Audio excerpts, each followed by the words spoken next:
Hello, and welcome back to the Awakening Philosophy podcast channel. How are you going? We have been exploring the difference between belief and understanding, of course, and how human problems can be traced back to the assertion that belief has some correlation to truth. And it doesn't. You can believe any old shit. Of course, we know that if you think for more than 1 second. There are 1,000 million different religions and they all believe different things. I guess truth doesn't play into the equation. So when you assert there is any truth value to belief, or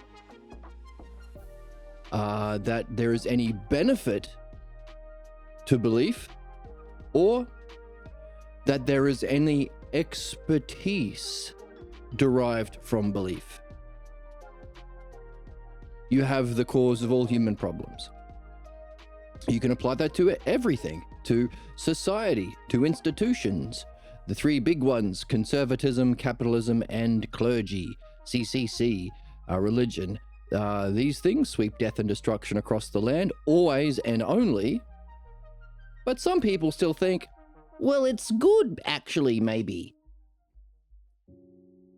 Relationships. There are relationships based on your own personal beliefs and opinions, compared to what we've been learning about truly loving relationships, which are based on a love of understanding. But ultimately, we are learning all this to rule our souls. How do you rule your souls? How do you decide how to make use of your time and your life energy, not only here, but anywhere you find yourself?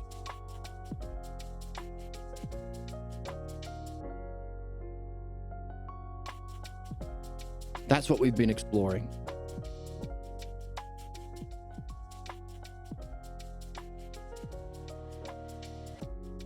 Just fix the audio here. All right. So, how can we say that? Well, we have been exploring the categories of understanding. They're also the key descriptors of the model of understanding, mind. The spiritual experience, or the non-physical experience of mind turning around to know itself, happens to be the source of all of the building blocks or Lego pieces of understanding and perception and experience and reality. Oh my goodness, it's the model of all models. And while we do recognize that it's the highest adjectives that we apply to that peak experience, which is, you could say it's the eye of the soul, or our sixth sense, the capacity for our mind to turn around and know itself, that's ousia. All of those aspects, eidos, the word translated as forms in academia, it ain't forms. That's a betrayal against philosophy to say Plato has forms. No, they are eidos, or ideas with a capital I. My shirt's really big. Aspects of mind or intelligence. That's the model, or the whole, or the sameness, and its differences within that model or aspects are what we use in understanding. Isn't that interesting? So that would be expertise, of course. An expert of something has to know the model of the whole, the ideal, and understand its parts. So, of those key categories that we use to understand that experience of mind or intelligence, that which is, well, the three main categories: onenesses, whole and part, same and different. Notice any one of those terms are not physical, but are always used to describe physical things. Goodness, the things that we desire: beauty, justice, reality, excellence. and truth. Do we want the false, the true, or do we want for there to be a true and a false, there has to be some standard. So the lesser, the greater, and the ultimate. So using those key ideas, oneness, goodness, and truth, we can make sense of the book that we're reading, because we're exploring the implications of this catchphrase of our age. Everything is relative. It's all relative. Don't a lot of people think that? Hey, don't say anything about politics or religion. That's just all relative to people's opinions. Therefore, you'll just get into conflicts or debates about opinions. There's no absolute truth or standard. Notice, no one ever says that about anything else, other than politics, religion, and maybe capitalism. No one says, hey, don't talk about bicycles, because there's no truth about bicycles. Some people think bicycles are fairies in the sky, and that's just as true as anything else. Of course you can talk about bicycles, that's not contentious. No one says, no talk about bicycles at the dinner table, or no talk about bicycles on my stream. No one says that. Why? Because we recognize that if you're interested in bicycles, then you benefit by talking about it. Why? The more you talk about it, the more you can understand the truth about bicycles, because that's what conversation allows. It's only in subjects where we say there is no truth, it's all fucking bullshit, make 'em up nonsense, that's what you're not allowed to talk about. Because some people will say bicycles are fairies, and someone say no, bicycles have wheels. How dare you! I will genocide you for your opinions. Now, the next step is realizing, hang on a second, if we do talk about the things we're not allowed to talk about, politics and religion, we'll realize, oh, that's bullshit. There is a true objective standard. It's the same for everything. What is it? Universal principles of bicycles, of medicine, of how to fly and land a plane. Universally applied, you fix all bicycles, not just the white ones. You land all planes, not just the ones with rich people. Universal principles, universally applied to universally benefit. What do you know? When the plane lands, everyone survives, everyone benefits. That's it.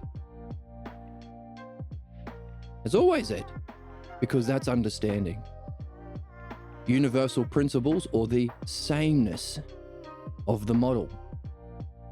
Universally applied to everyone.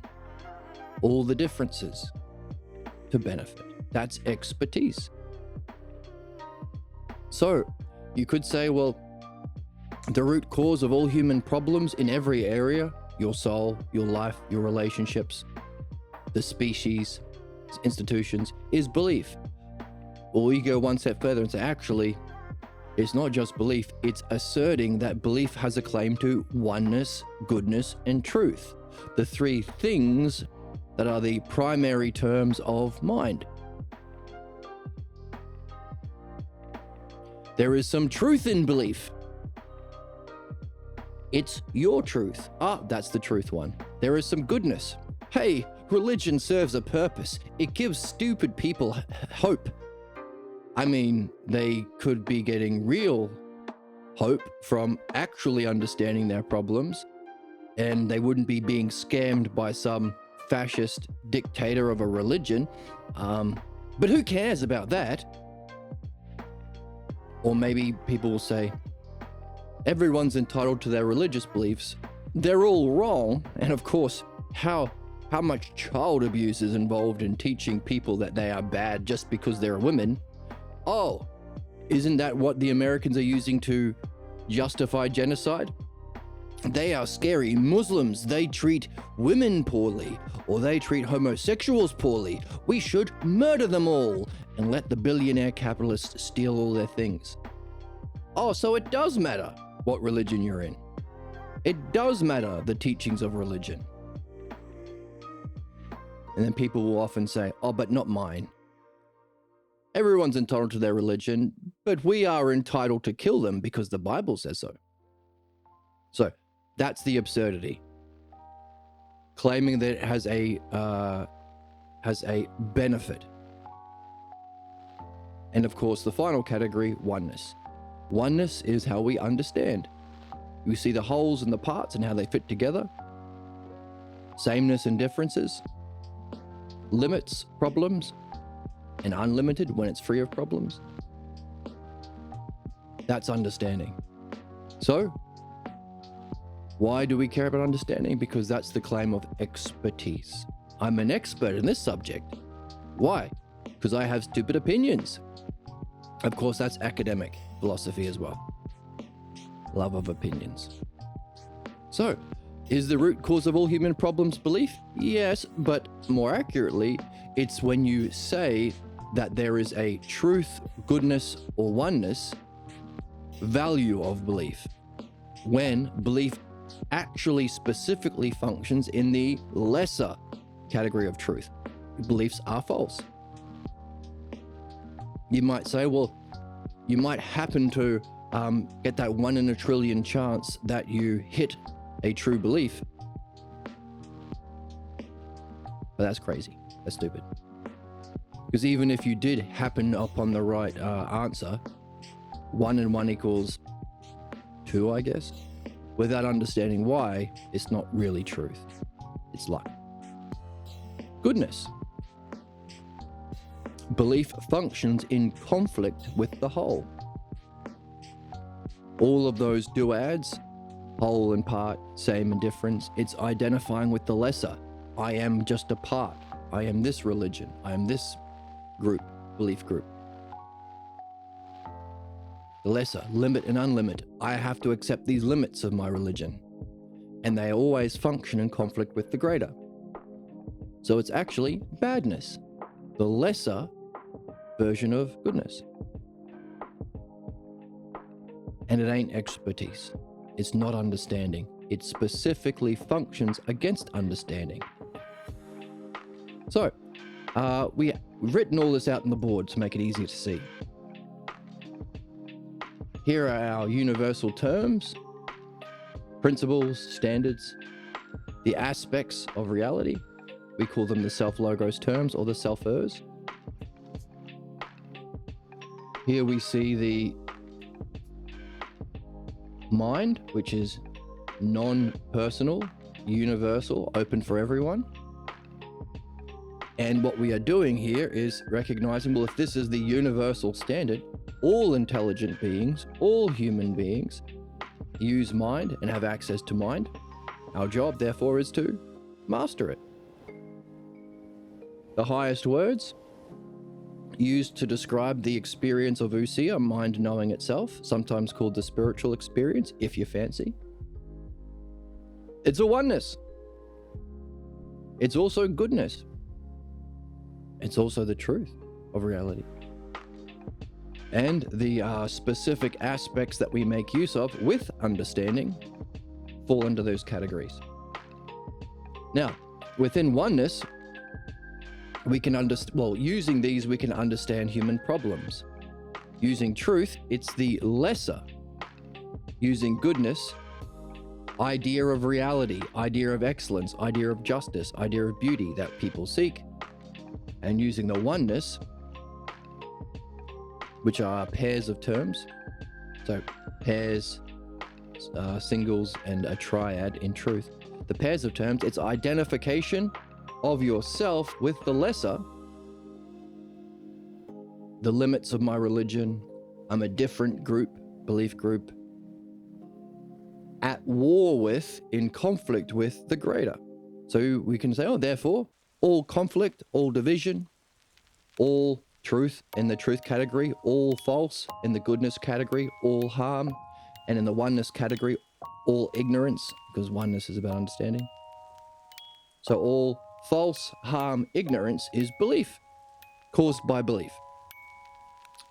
And notice that understanding is not someone's opinion. All we have done is looked at the universal principles or aspects of the model, and put them together. Now we can go one step further and say, hang on a second. Oh, let's also do understanding while we're here. The greater cognitive function, where you can see the greater or truth about beauty, justice, excellence, the model that we are looking at here, is to have your state of mind as the greater that you can therefore use to benefit the lesser. So the opposite of conflict, benefit. The opposite of identification with the lesser, identification with the greater. Although understanding allows us to recognize, hang on a second, it's not an identification, because even these most primary ideas of truth, goodness, and oneness have to have a higher cause. The true, the good, and the one.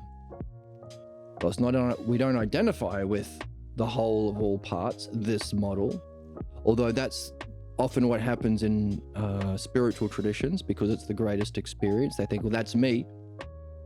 But understanding allows you to recognize, hang on, there has to be a greater self. That's the ultimate. That it experiences the lesser and the greater. And you can only get that through understanding, because it's the greatest experience. Making understanding also the standard or model for spirituality.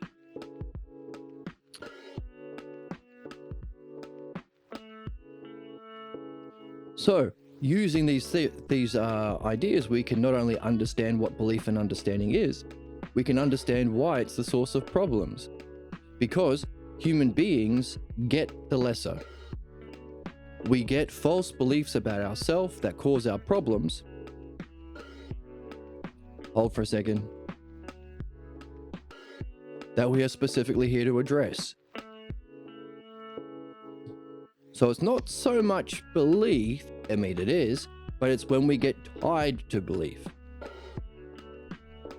It's when we say, when we defend belief, hey, don't talk about politics and religion. Why not? Oh, because there's always conflict? But why? There's not conflict when you talk about anything else. Oh, because that politics and religion, we allow belief to rule. I have my different opinions, so I get to fight about them. That's the problem. To become rational is to realize, oh, if we're talking about something, language or conversation has to be about truth. Which means you should encourage that, so long as it's not about beliefs. Which means we need an objective, true model and standard for the health. What does politics and religion deal with? The health and development of souls. That's it. You can go further. Souls in harmony with nature. Souls in harmony with our physical needs and institutions in politics. Souls in harmony with the divine in spirituality. Just as a pilot has rulership over the plane, politics and religion has rulership over the soul. And it's fucking stupid to say that's just a matter of opinion or belief. Not only stupid, it's the definition of stupidity. Belief. Not knowing or having beliefs isn't stupid. It's being human. It's when you defend belief or claim that belief, which is the lesser, the false, the harmful, and the divisive and ignorant, truth, goodness, and oneness, is actually its opposite. Belief has some claim to truth. Belief has some claim to benefit. Oh, religion is good because stupid people need it because they're too stupid. That's disgusting. Don't say that. That's mean. Everybody's here for a reason. Everybody's here to learn. If they have issues, wouldn't it be better to help them understand and solve their issues rather than lie to them, to scam them, or allow the most worst gross sociopaths to scam them, and to claim that belief has any idea about understanding or expertise. So, what's that called? Claiming that truth, benefit, or expertise is relative to personal beliefs and perspectives. It's all relative. So the key belief of our age that we are in currently as human beings is one defined by this catchphrase, it's all relative, which is the definition of all human problems and suffering. So we're in the and injustice, of course. The lesser idea of justice is injustice. So we're living in a world of injustice, in the age of injustice. All we need to do is understand what we just went through. And we get that by reading the book that we're reading. Hooray! Good for us that someone who's gone through this they used their understanding to create a book that we can therefore read to make our mind see the things that the author has seen. All right, pause for a second. So it's important to recognize that what we've been doing here isn't belief. By understanding the nature of human problems and suffering and why we're living in the age of injustice, it's important to recognize why that is an object of understanding. We started with the book. That's a mean term. The author creates a mean term that we, the reader, can focus on. That's the mean analogy. The author creates something as the extreme term, as the person with this understanding and insight, and we as the other extreme term at the bottom end can focus on that, and so long as we read the book in the same manner that the author created it, our mind raises to his mind because we're functioning in the same way and on the same object. You can say that there are fundamentally two aspects to reality. There are things and there are relationships. Everything is either a thing or a relationship. We are focused on the same thing, the book he's writing, and our job is to read it using the same relationships or activities. What did that involve? Well, the author is creating, here are our terms. That list was the list of terms, the selfers, but also the activities of dialectic and analogy. We recognize that the characters, first of all, we collect the key terms. For this book, it's belief and understanding. And how do we arrange it as an analogy? As lesser is to greater, so too belief is to interpretation. So as lesser is to belief is to interpretation, so too the greater understanding is to critical thinking. And we can use this analogy to collect all the terms. All of the different terms in all of their different relationships, that's what analogy does. For instance, belief functions through debate, whereas understanding, dialectic. Belief is the cause of all human problems and suffering. Understanding is the solution of problems and the reaching of excellence. See, you can keep going. So it's a way of collecting those two aspects of reality, terms and relationships.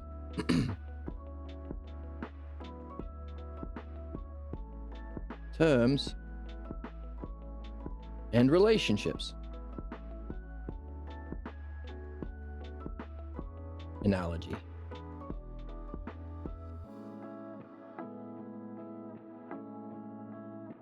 A is to B as C is to D. So the terms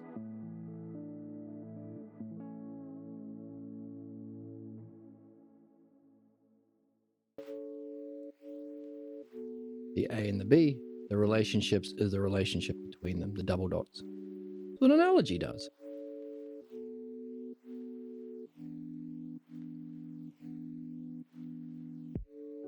Analogy. But then, the key idea within the analogy, we might want to nail down in understanding. Let's understand belief itself. And that's what we call the dialectic. How can you talk about the idea itself? How does it itself, the subject itself, how does that subject relate to others? How does it function? Notice we're pulling out a key term from the analogy, or we're using the dialectic, we're using the analogy terms and relationships to populate our dialectic. How does that function? So the subject in relation to itself, definition. How does it function to someone else, something else? You can pick demonstration. What's that functioning in other areas? Division. And can you synthesize a key idea from those divisions and relate it back to the beginning? Conclusion. That's the dialectic. The activities or relationships using the Selfer terms. So what?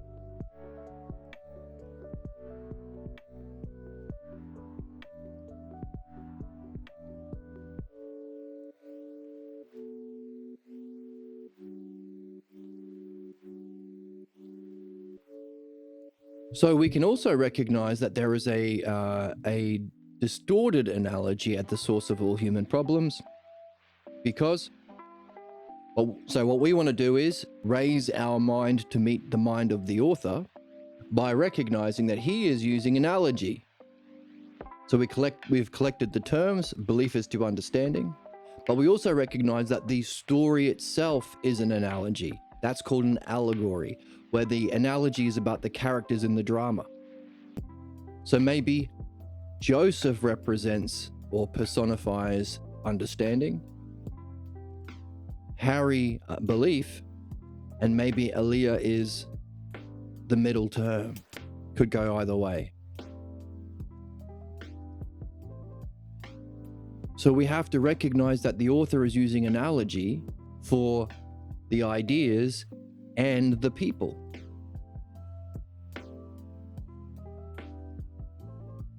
And not just the people, because this is meaningful to us. It affects us. So we could say it's the people, the analogy of the people, or even the objects in the story.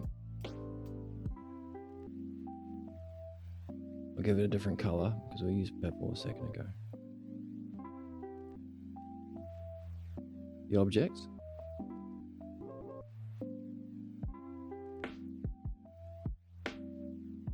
The drama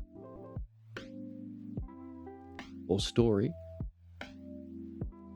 but also the states of mind of those people as they play out the story. There's our middle term, states of mind.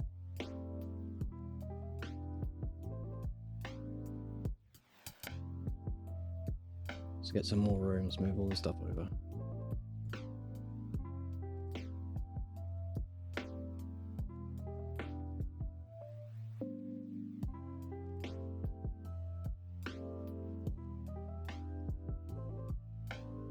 States of mind.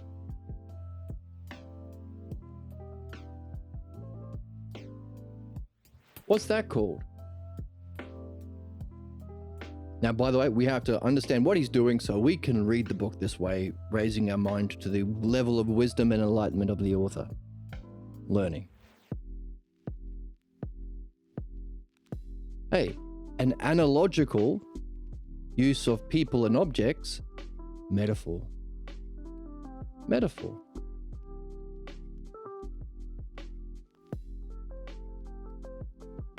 Or, how do we understand metaphor? Sameness.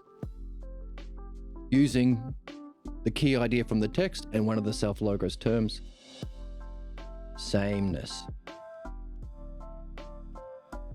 This person is that. It represents the same thing. Metaphor.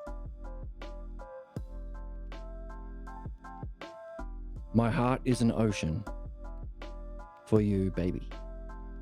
No, you're not the one that's mentally unwell. You're brave. No. You are crossing into new boundaries. That's a metaphor that crosses a new The boundary. more holes, the better.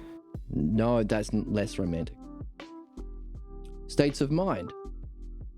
Similes.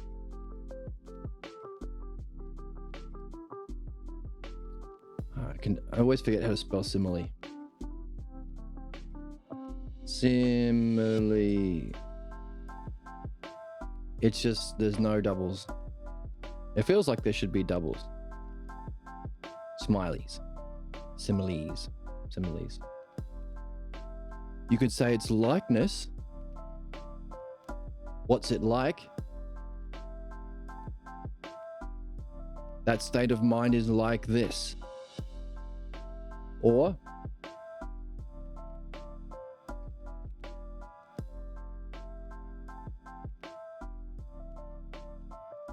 what does likeness mean? Both same and different. Some things the same, some things different.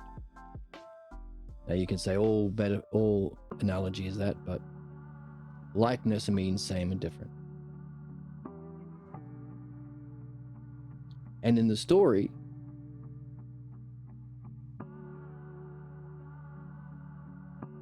how does that sameness and difference relate to other different things? So that same and different relating to other differences, different situations, different conflicts, ups and downs, which is, of course, allegory. Fancy word for the metaphor played out within a story. Allegory. Allegory meaning the metaphor is anagogic or has a higher meaning. Allegory.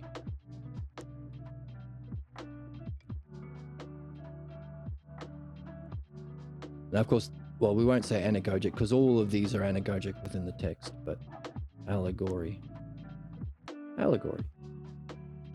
Sameness and difference relating to other differences.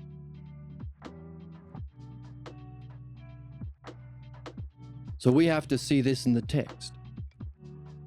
How is the author using it, and how can we apply it to read what he's written so we can understand? Hang on a second, there's something strange happening here.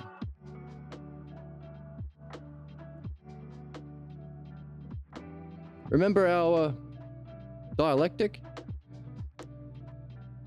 over here?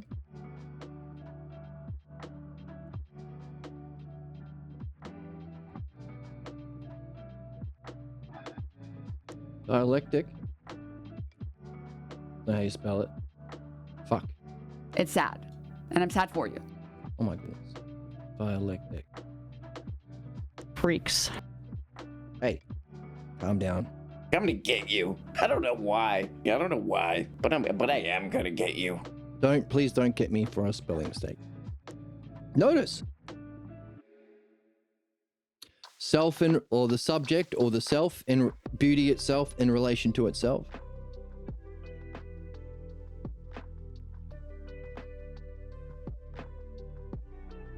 Notice we've said over here, hey, while analogy uses these A is to B is to C, so it's the activity of the truth aspect of mind, the dialectic uses these onenesses. Why? Self and other. Self and other are the two terms that we arrange in all of the possible ways of arranging relationships.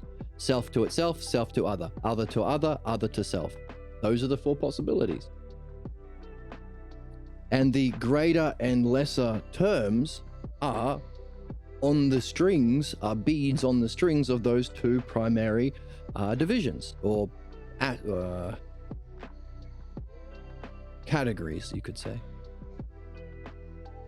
But notice, when we're talking about analogy, we could go from self to one to whole to same.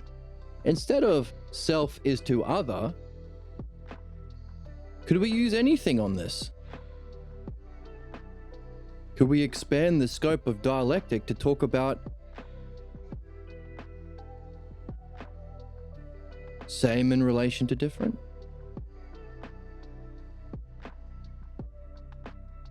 Let's have a look. Metaphors are about sameness. Huh.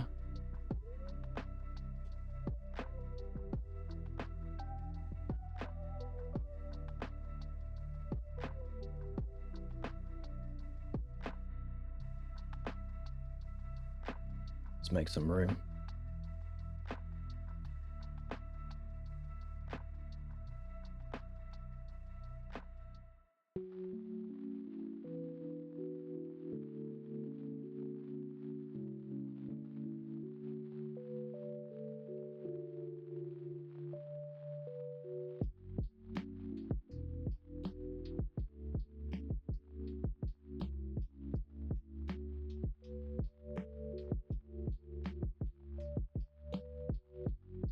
So we are saying the sameness in relation to its sameness.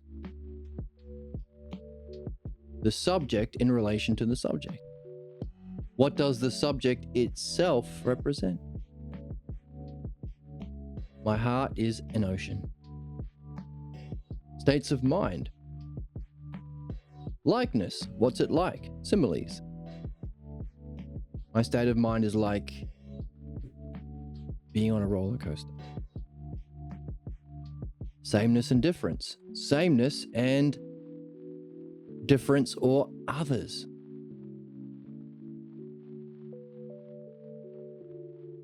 Or sameness and difference.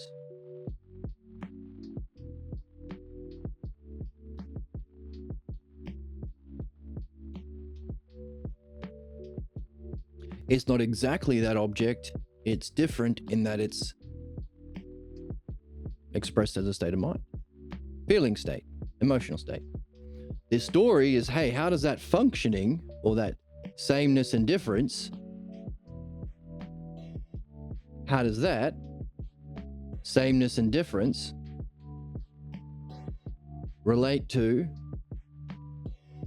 different differences?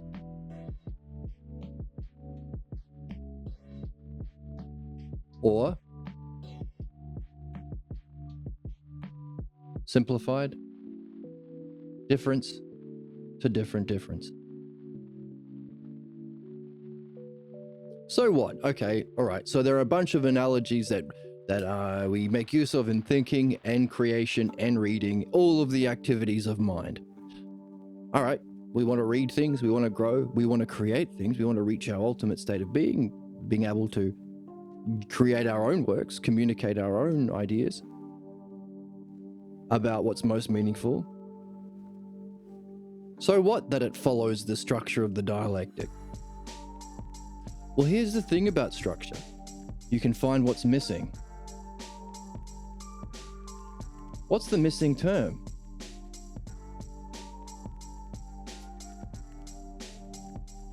What's the missing term?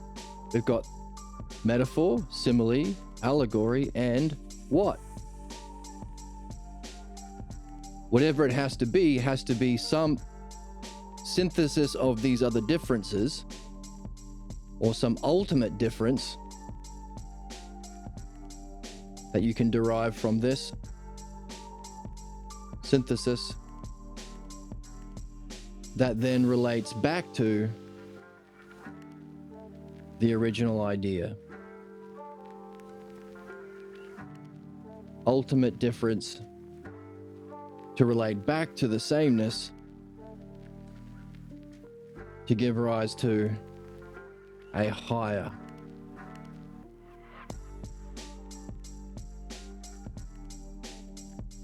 level or higher state or a higher sameness. Or in terms of the dialectic, so the thing itself, how it functions, the result of these functions in different divisions. From those divisions, is there a key idea that then can relate back to the original subject to see it in a new way? That's learning, or anagogic analogy, ousia, self-reflection in a way that makes you higher, develop. Difference back to self. Oh, interesting. So the archetypal structure of thinking, the dialectic, which is misused in rhetoric, marketing, propaganda, debate, politics and religion, belief-based horseshit, has an application. Instead of taking self and other, you could take sameness and difference. Why? Because that's analogy, and that's how we create and how we read. Only when we use the same activities of the author can we see what the author is seeing. Imagine watching a Christopher Nolan movie and not recognizing that there's a meaning to the names of his characters. They're metaphors for something. Hey, the structure of the film, you seen Inception? The levels of the dream that they go in has some sort of meaning. Can you even start to figure out what the hell the movie's about unless you recognize that? The objects, the totems that people have, has a meaning. The states of mind that Leonardo DiCaprio and the others go through are supposed to represent something. You have no idea what his movie's about unless you recognize that he's using these methods to communicate. So too for the text we're learning to read, and most importantly, so too for your dreams.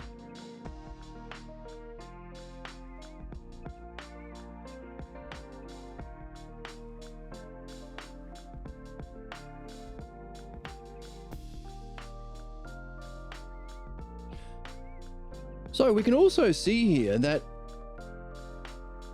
what analogy and dialectic can do is help us get puzzles. We're missing a term in this dialectic, or we're missing a relationship in the analogy. Shepherd is to sheep is to the shepherd's tent, as king is to a subject is to what? What's the analogy missing? I don't know. What's the tent a metaphor for the king? Oh, I've got a puzzle. Now you might be very clever and realize that would be a tent is to a shepherd or a shepherd is to his tent as a king is to his castle. That's funny. It's not supposed to be funny. You've been a bad little girl and you're getting a vigorous spanking right now. Hey, don't say that to me. They're a weirdo.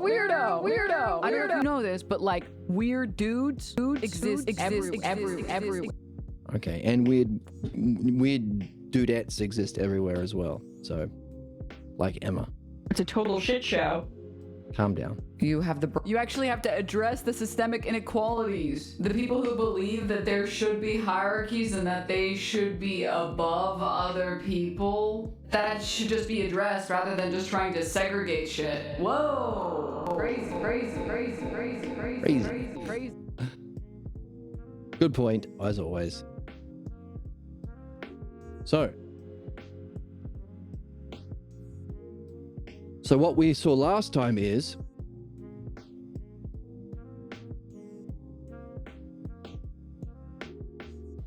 the functioning of understanding the greater allows us to. So what we did, we looked at the sameness and difference, greater, lesser, and ultimate. The sameness and difference in the greater realm of mind is where actual expertise has. As the conversation with Harry and Joseph showed, the expert can deal with the sameness of the greater model, the model of the healthy body. He can see it, he studied it.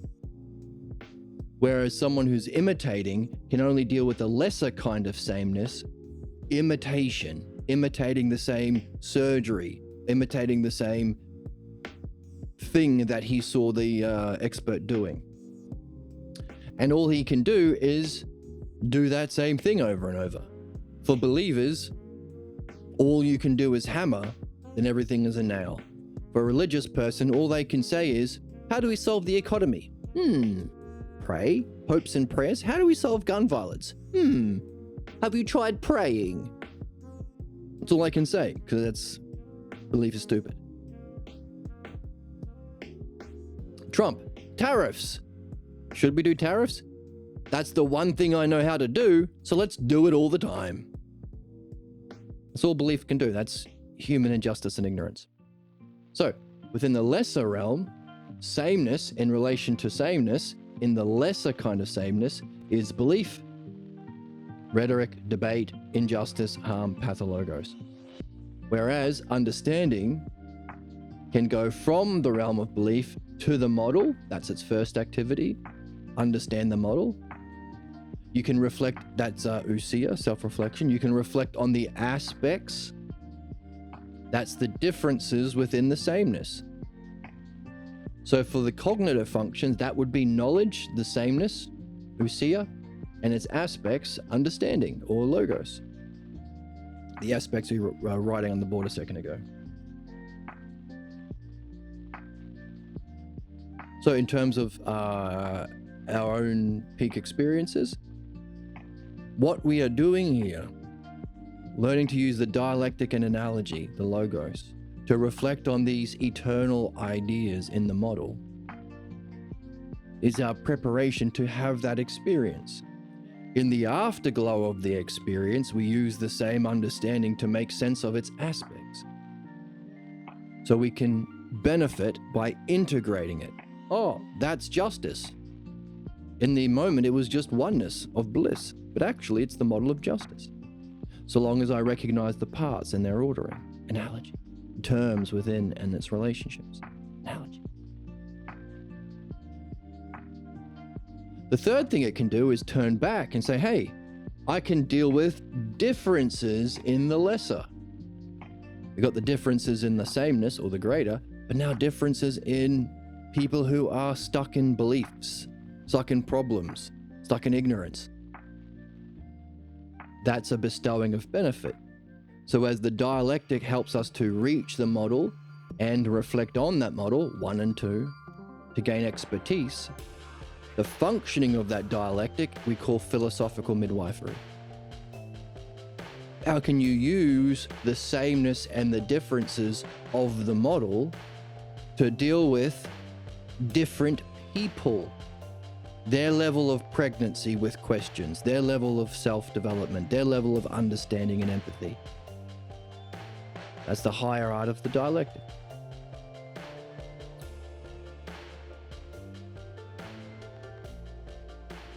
And yesterday we saw there's a higher function even still. All of that we use to go from the lesser and the greater, can we apply it once again to the greater to go to the standard or ultimate? That's number 4. Which is why we understood beliefs earlier as identification of self with the lesser. I am a Jew, I am a Mormon, I am a Catholic, I am this part, I am these limits, in conflict with the greater. But understanding is an identification of self with the whole. It's your state of mind, because we recognize the whole is having the state of mind, or viewing the state of mind, or as the cause of the state of mind. So understanding is the state of mind of the greater, which functions not in a harmful way, but in a beneficial way to benefit the lesser.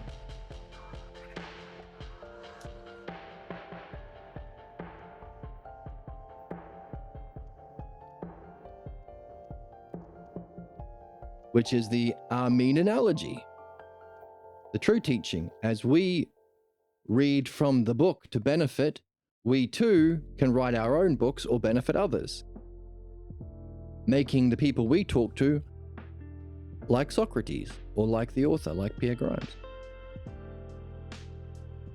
Everyone wins. It's a win-win-win-win-win. Whereas belief is the stagnant analogy, do unto others what was done unto me. As some fascist believer inflicted their beliefs, so too I want to be a fascist and do it to someone else. Notice, no growth, just a repetition of ignorance. Trump is racist and harmful as his dad was to him, as his dad was to him, all the way back to the cave. Elon Musk is a Nazi racist, like his dad was, like his dad, etc. That's the nature of human ignorance. Or for us, in our relationships, the way I relate, the way the man relates, the way they relate to each other in a loving way is just like the way that their parents did it. That's why we have to learn what true relationships, true love, true goodness, true understanding, and true benefit is. So the two kinds of analogies. So while we can say, well, all human problems are belief, yes, but more accurately, it's to claim that belief has some authority on, or has some reference to truth, goodness or benefit, oneness or expertise. It's all relative. A catchphrase. You go one step further and say, well, yes, that is a more accurate definition of human problems. All problems of all intelligent creatures at this level of development. You go one step further and say, because of that, it's all relative sick belief. Human beings then adopt it as their principle of living. I want to find myself in a position where I can be my best, where I can be most loving, or most knowing, or most powerful. And if it's based on everything is relative to your own experiences, your life becomes this sick axiom. Motivating your life, sometimes called the Pathologos Peters principle. You seek a position where you can play out your injustice with impunity, which is why 30% of Americans will always vote for Trump, even though he's actively harming them. Why? Because they want to be in that position. First of all, because they're stuck in the sick analogy. Well, if Trump is being a fascist to me the way my parents were, that's my idea of goodness. So I will never question him, just like I could never question my parents, or priest, or imam, or rabbi. So they're stuck in their early training of belief, human sickness. But also, they want to be the ones doing it. Don't allow rich people to pay taxes, because one day I could be rich and I could hurt people. I want to be in a position, A to B, as they are to me, A to B. So we have the Nazis and the ICE and the MAGA and the Zionists.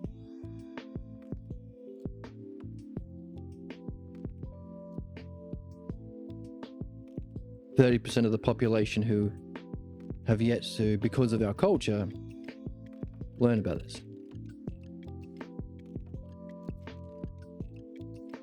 So we can say, well, all problems are belief.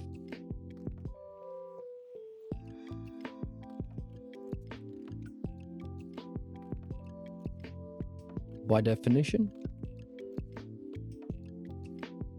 beliefs functioning as a claim to authority. So we're doing a dialectic, aren't we? Let's do it on the board. It's good to do a dialectic whenever you see some key terms or a key idea. See if you can put it into a dialectic. Human problems. Well, by definition, belief. Now, if you were to do this dialectic, you could use everything from the text that we've been learning about belief itself.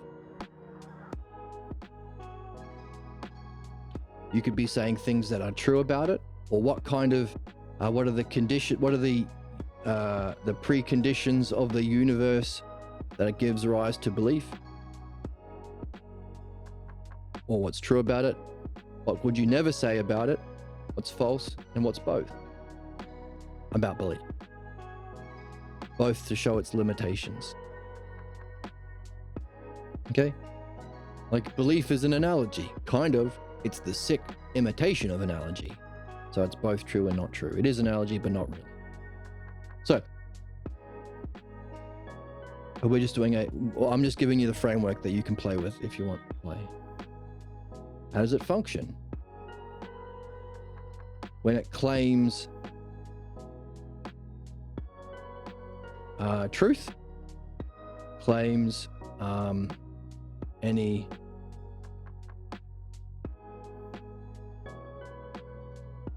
value of truth. When you say, hey, my opinions are my truth. That's the functioning of human problems. Truth, goodness, or benefit. Hey, beliefs are good actually, because it allows dumb people to be scammed by horrible people. But it brings society together. You don't have to go far to find people trying to save beliefs. Why? Because that's hermeneutics. People who haven't woken up to true philosophy spend their life doing hermeneutics, trying to save beliefs. So turn on any YouTube podcast thing about philosophy and you'll see some philosophers trying to save beliefs. And they'll fart out all sorts of bullshit for it. It brings people together. It gives you a sense of hope. It gives you a sense of meaning. Garbage, garbage, garbage. It literally functions in opposition to those things. And also oneness or expertise.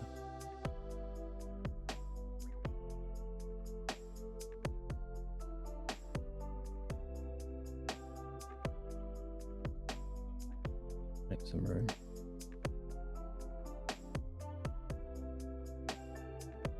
Any unity or oneness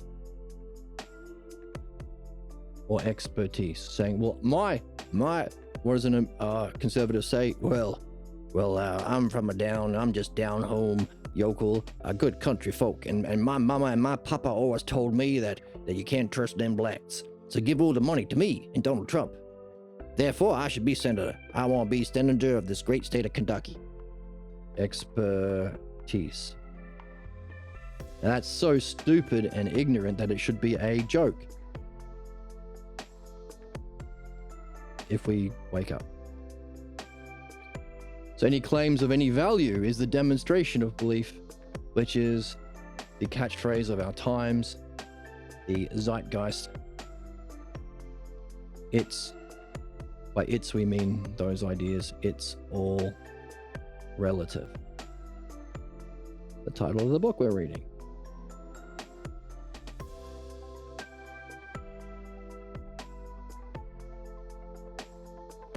Division. How does that claim of truth or expertise play out in all of the divisions of your life?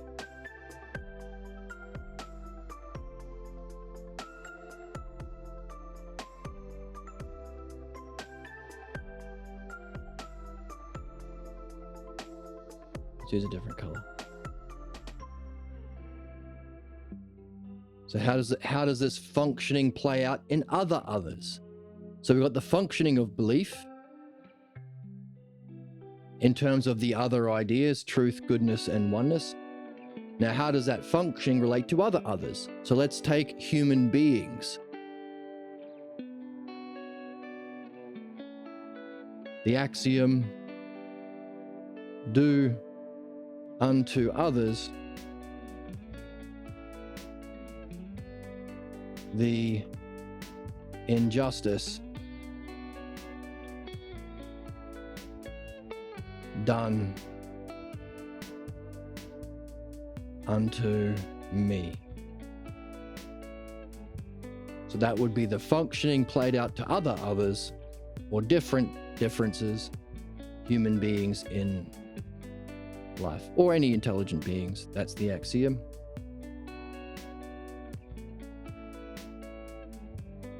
So you say, well, human problems are belief.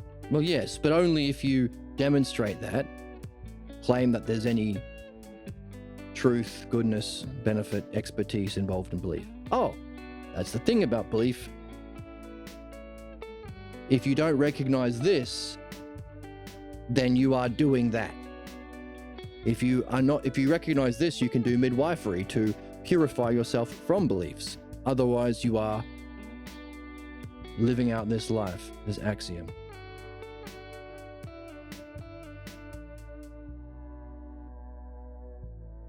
As a conclusion, as a result of that life,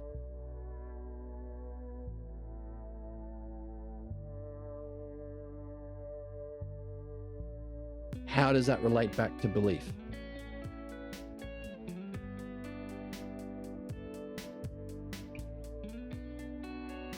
So the synthesis, you could say, well, therefore you are stuck in the stagnant analogy, A is to B, as A is to B, causing you to be stuck, which is the redundant analogy. So your life has become a playing out of the redundant analogy, whose only purpose is to teach you not to do it. You are learning about the self and its activity analogy by learning what it ain't. This is not learning, this is redundant. Keeping you stuck in the stagnant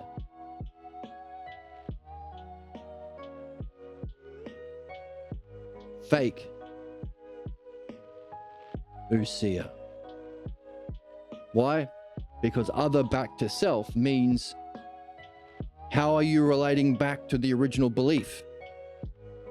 You've spent your life more entrenched, which is debate. So that's the synthesis, and analysis would therefore be, there's two aspects, synthesis, analysis. More entrenched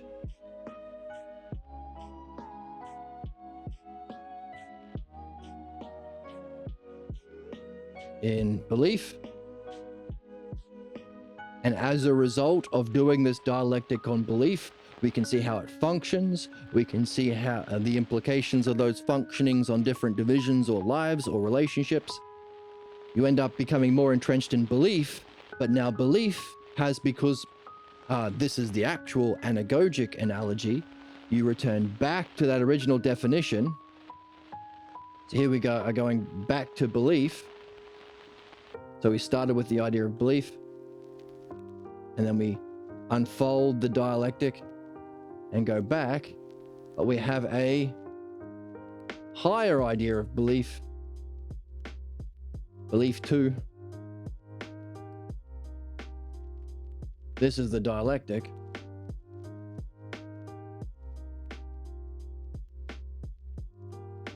Which is anagogic analogy. Upward moving, or anagogic ousia. Why? Because ousia means to turn back upon oneself or self-reflect. Anagogic ousia. So what we are doing is demonstrating the ideal learning by doing this dialectic on what's most important, beliefs. Whereas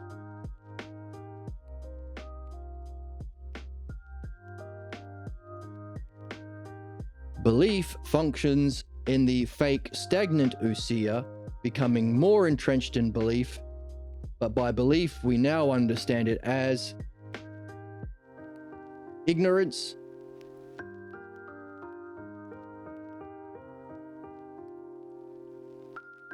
and not expertise or expertise. Oh, wait a minute. Let's keep the same structure. It's not actually truth as it claims to be. It's false. It's not actually goodness or benefit. It's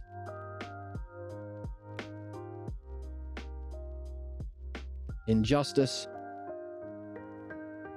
and harm. And it's not oneness or expertise, it's division and ignorance.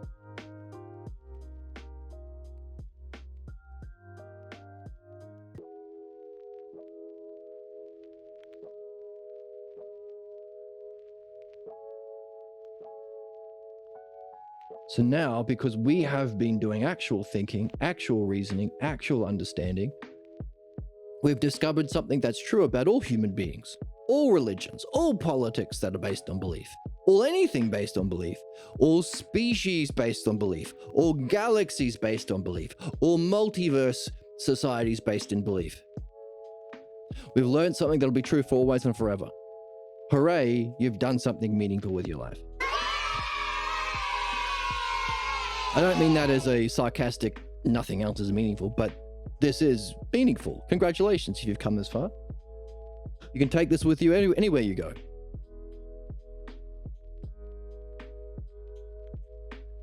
Is that good? Why do you need 50 bananas? So many bananas. That's an example of understanding. 50 bananas is so many bananas. That's also true. Spit on me. Emma! They're like a goon. They're a gooner. That's so good right now. So now we've understood something about belief. Belief is, by definition, what is false, what is unjust, what is harmful, what is the cause of it's injustice and ignorance, and the false, injustice, ignorance, and the cause of division and harm. That's not an opinion. So whenever anyone says, no politics and religion in my stream, or on my channel, or at the dinner table.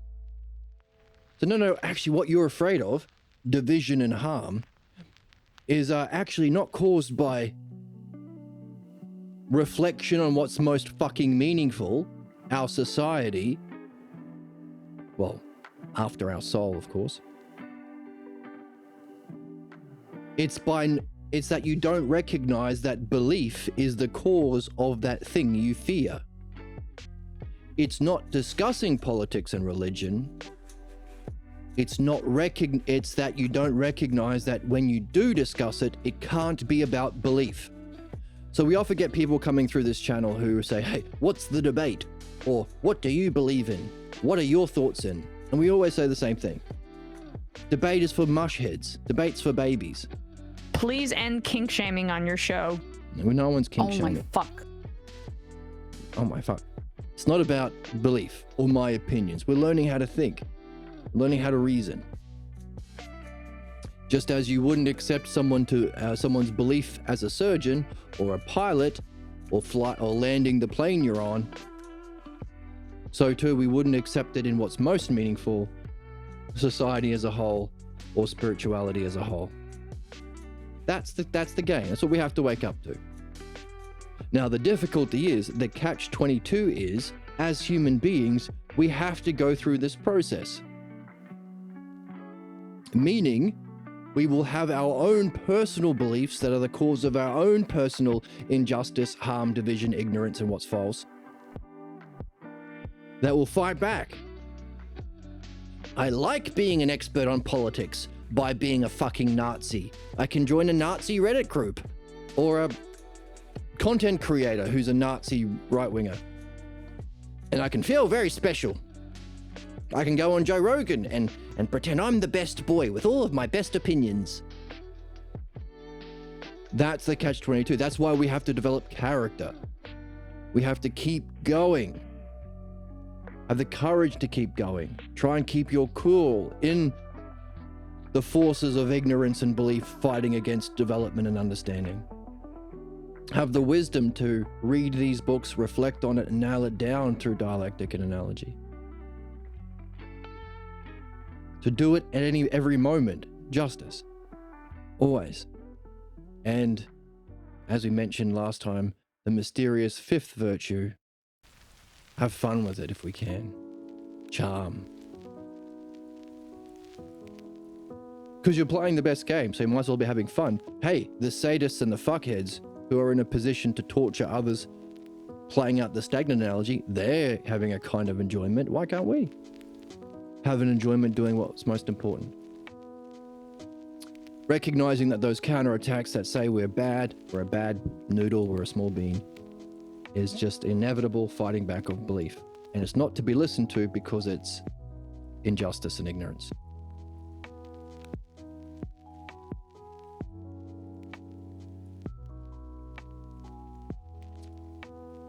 So I'd actually rearrange this, make it cleaner.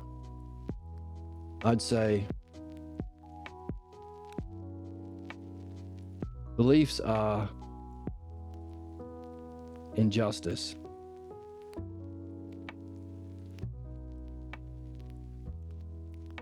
And ignorance.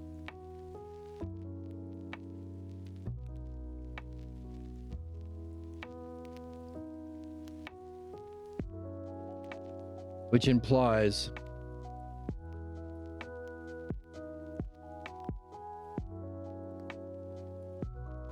it is false and causes harm, division, and harm. I think injustice and ignorance is a better definition too. Division and harm of belief. So only the best people can understand that, because only the best people have the intelligence required to follow this step by step rationally. And only the best people have the courage to keep going in spite of their own personal beliefs, saying, but not all beliefs, not my beliefs, that's impolite. And only the best people have a good enough heart to want to get better.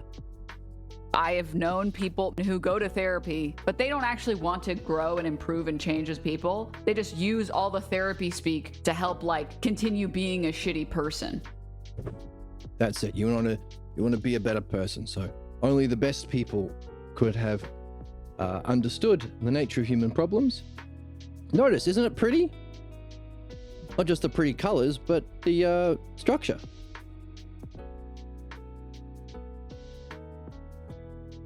How simple it is. The difficulty isn't in how complex the dialectic is. The difficulty is the human issue. Our beliefs fighting against doing it. That's the difficulty. Or in a society of the age ruled by it's all relative. Someone yesterday in chat was saying, hey, freedom and liberty means the freedom and liberty to exploit people, enslave people. So how can you be for freedom if you don't allow that? That's so weird.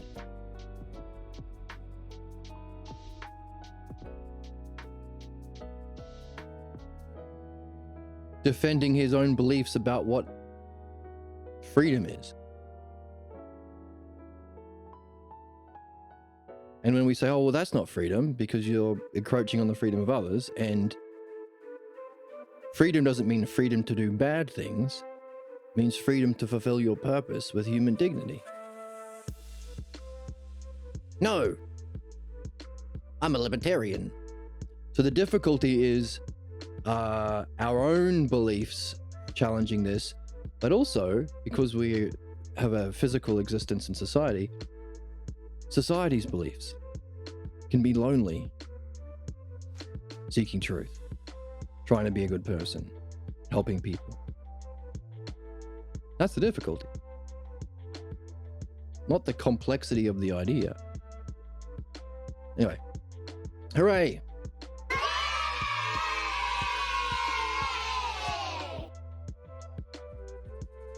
So if that's what humans' problems are, you could equally use our analogies we've been developing to do a similar dialectic on human excellence using understanding. Using these activities we've talked about here. So I'll leave that up to you to give you some work. Don't let me do all the work. Right, Emma? hubba. I just want Emma. more testosterone to human body ratio, and I'll finally be satisfied. If you want so much testosterone, you should eat the bull testicles that Joe Rogan says. I don't want to eat a monkey. I'm eating the testicles of this bull, and I'm eating it raw. Raw bull balls. This is raw buffalo balls. That'll give you testosterone, Emma. Be a reasonable gooner. So be a reasonable gooner. Okay. Now, also we said, hey, to play this game, to move from human problems that you can only do if you understand problems themselves, but also find your specific, again, sameness and difference, the sameness of all problems belief, and the difference, your own specific, unsuspected, unexamined, false beliefs about self and reality that causes you to be stuck in that self-fulfilling prophecy, becoming more entrenched in your own ignorance and injustice.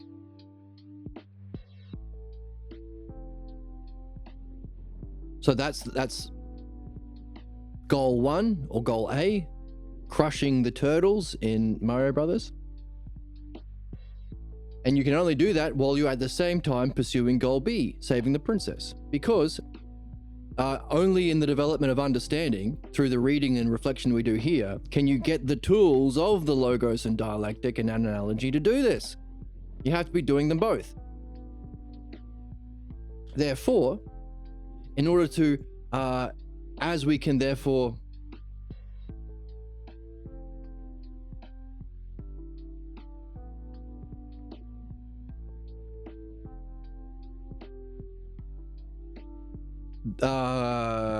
understand simply our job to move from the lesser to the greater. And that means, well, hang on a second, one more step.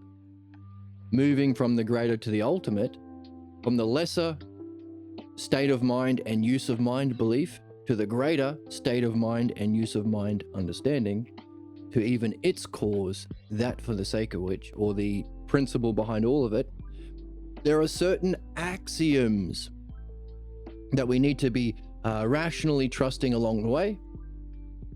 We saw that there were 4, and therefore they fit the dialectic once again. Isn't that cool? You have to accept that your excellence is reachable by the logos. Now, for us, we've been all episode we've been understanding it. But to begin, you have to trust it. It's possible. I have to trust that it's possible to land a plane before I start learning how to land a plane. Problems are solvable. So what we've seen is, this is the definition, the logos, our excellence, that we can then function with, as we've just done, to solve problems. By seeing the inherent intelligibility behind man's problems, the logos behind the belief, or pathologos. So therefore, demonstration and definition, the logos, its expression or functioning, pathologos. But we have to be getting guidance along the way. You won't see your blind spots. They're hidden in your language and state of mind. That's the functioning of belief blocks you. Therefore, you need some sort of guide for both. That's dream analysis. And finally, if our dreams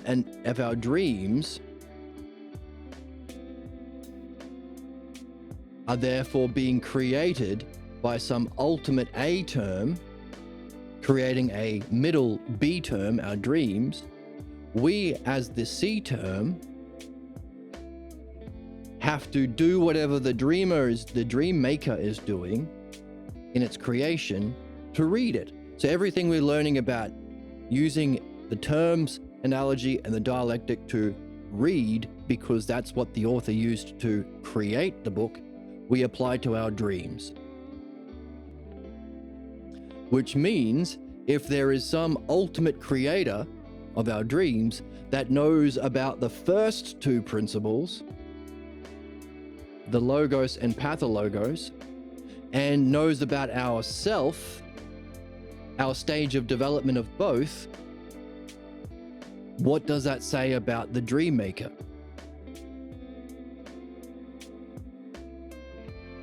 It must have its level of knowing or usia and its level of functioning, its definition and demonstration must be beyond both of these in order to create according to them. Therefore, our ultimate goal of knowing and showing the self,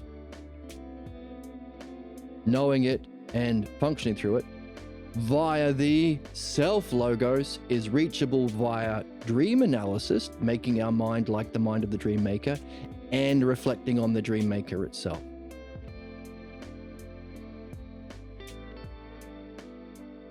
Allowing us to go from, going back to the original terms, the lesser idea of beauty, justice, reality, excellence, the identification with the lesser terms at war with the greater terms in the duads, belief, to our greater, the greater experience of justice and reality and beauty, the state of mind of the whole of all parts, the same of all difference, to the ultimate, some kind of whole that is beyond the whole of parts, some kind of sameness or model or excellence or standard that is beyond sameness and difference, some kind of one that's beyond a oneness of one and many, some kind of self that's beyond other. Therefore, we can take all of these higher terms, one defined by, remember what we've been learning? We've been learning about the self by understanding the dialectic, which is, what if the self exists? Is a dialectic over here. What if the self exists in the greater? But hey, that's still a reflection. It's not the ultimate. It's a oneness, but it's a oneness of parts, or a oneness of many. It's a wholeness, another word for oneness, but it's a wholeness of parts. It's a sameness, another word for oneness. Notice it's the different beads on that string of one in terms of the greater and the lesser, one and many. Was that complicated? Let me see if I can use a diagram and make it simpler. It's both of these together because it's the model of all of them. It's a wholeness of parts. It's the sameness of all difference. It's out of time, but it includes everything in time. But it's still a reflection. And remember what we saw? We saw that understanding, its job is to, these three things, to reach the model, to reflect on the parts of the model, to purify from the lesser, all of that we apply on the double jump. Mario has to do a double jump to reach the star and win the Mario Party. In other words, what if even that greater experience isn't the self? What if human problems for the, what if there's a higher kind of human problems? Not believers who identify with the lesser, but gurus, or maybe not gurus, gurus or spiritualists or philosophers who identify with the greater. What if that's not real? But what do we learn? Having problems helps us to learn about the self by showing us what it isn't. We experience the injustice and harm of living a life where we are not tackling the injustice of belief and allowing belief as claims to expertise, benefit, or truth. So two,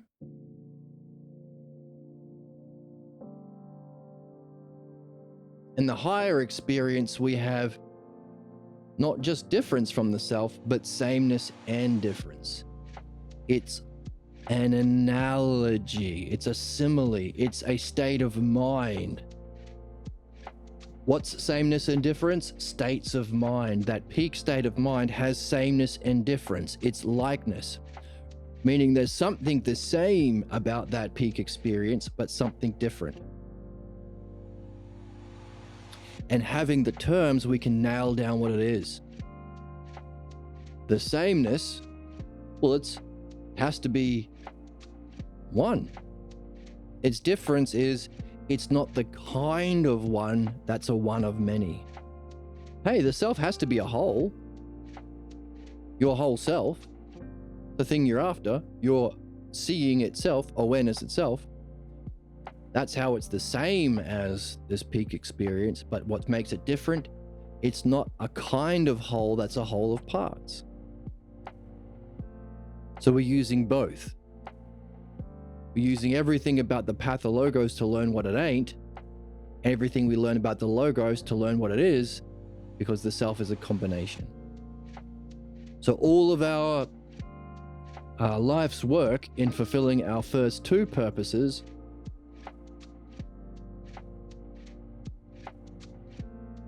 crushing the turts, solving problems, and kissing the princess, reaching our excellence, we make use of both of those together to reach our ultimate, which is the standard of those things, the standard of true and false, the standard of lesser and greater, the ultimate.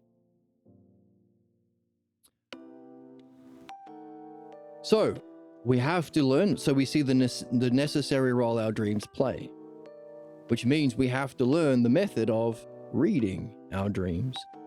Not dream interpretation, that's belief, that's the bullshit one. That's the one that makes us say... Like literally, suck my dick. Yeah. Exactly. Makes us say... I'm so unsettled. I am so unsettled. You get so unsettled, says Emma, if you do dream interpretation. We're supposed to be doing... Turn that sound drops down a little bit. Could be a bit loud, I don't know. Dream analysis, reading. So everything we've been learning about how to read, we apply to our dreams. So we need a question. You're not going to magically force someone to want to get better. You have to come to that conclusion yourself. You have to want to get better. You have to want, you have to have something that drives you. It's the humanness that allows you to perceive the truth there. And will participate in what will allow you to see the truth. Truth and humanness. So, we have these analogies. Why does that matter? Because your whole dream is written by analogies. Don't you get it? It's analogies. And dialectic.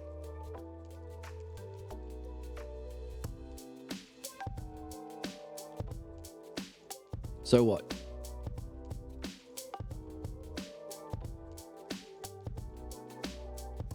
Well, we have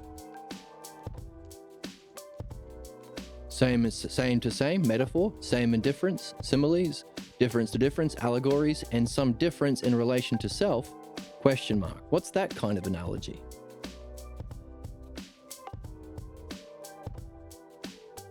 And how can we use it to open up our dreams? All right, so a bit of a review of what we did yesterday, which was itself a review of the whole board. But we needed to because we needed to start a new board because my old blackboard was not opening because it had too much wisdom on it. When we write so much, it won't open sometimes. Okay, bringing us back to the question we left off from last time. Our opening question or puzzle or starting point.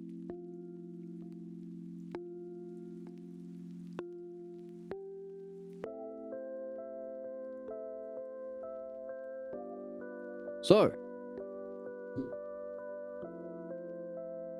how do we get curious? Well,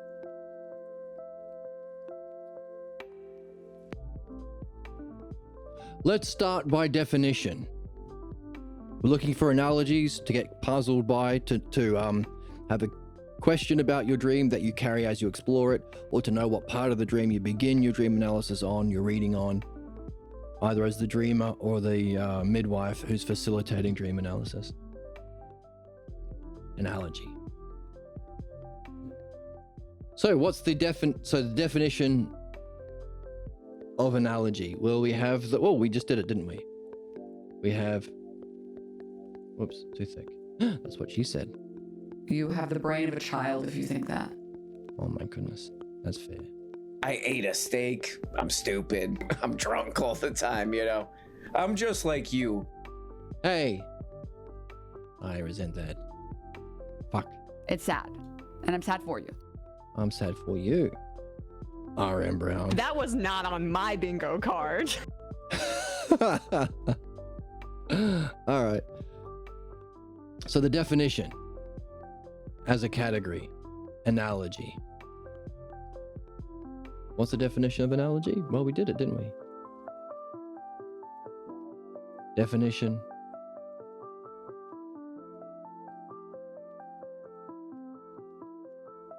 Is there a metaphor? Or sameness to sameness? So we're using those key terms of the text, sameness and difference, that we saw defines actual understanding and expertise. Is there a metaphor that jumps out? Is there any objects in the dream? Or any bits of furniture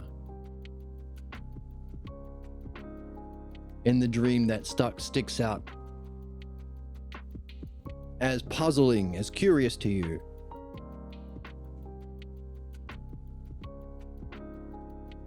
Sit better. Maybe I'll adjust my seat. Seat adjustment. I do the back. And then I do the back forward a little bit. How about this? Go down a little bit. Beep, beep. Down a little bit. Yeah, are there any metaphors or objects? Demonstration? Or sameness and difference? Or self to other? Similes. States of mind. Are there any curious states of mind in the dream that stand out? Or emotional states? Feeling states is another word for states of mind. Feeling states. How are we for time?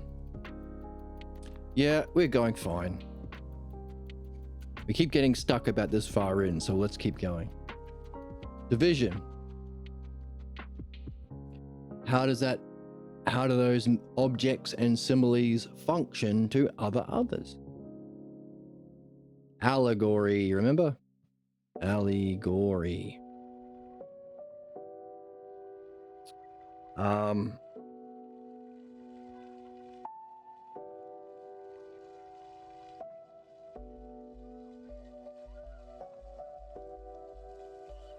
What's something that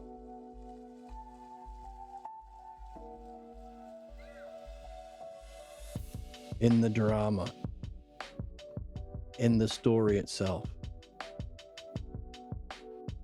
that jumps out at you as curious? This is the begin. This is just the beginning. Conclusion. Now,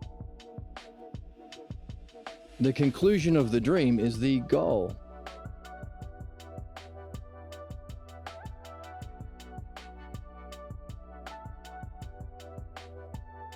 But we want to see it in terms of analogy.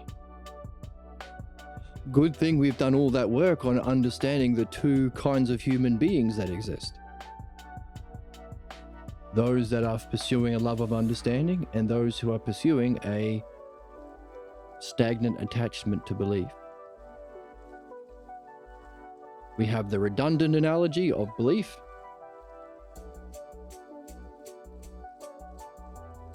which is the conclusion. So we could say, what's the cause of all human problems? A is to B is A is to B. A redundant, self-fulfilling prophecy entrenching us in ignorance and injustice. What's that come from? Oh, living the axiom, do unto others as what was done unto me. What's that come from? Claiming belief is has some value to do with truth, benefit, or expertise. What's that come from? The cognitive function of belief that human beings can function through. Oh, there you go. We solved human problems. Hooray. We haven't solved human problems. We have to that's understanding human problems. Solving it is learning how we can go from that to the higher, which is what we're doing now. We also have the true teaching, or the anagogic analogy, the true axiom. A is to B as B is to C. The dream maker creates the dreams that allow us to focus on, to become like the dream maker. Or, as Pierre Grimes teaches us in this book, so too can we teach others. There's no set hierarchies of you can't reach by standard that we see in tyrannical or oppressive systems based on belief. So therefore, we can have a puzzle about the goal at the end of the dream, the conclusion of the dream, other back to self. How do you relate back to the self? Or sameness. Do you become the same? A teacher? A is to B as B is to C? Or do you become the same as the other back to same as the tyrant, or your earliest teacher of injustice and harm, injustice and ignorance? A is to B as A is to B. Oh, so we found our final analogy. The conclusion analogy. The ultimate functioning in relation to sameness. A higher kind of sameness. Yeah, is it a higher kind of sameness? If you can now function as the dream maker, as the dialectician, as the author of the book that we're reading?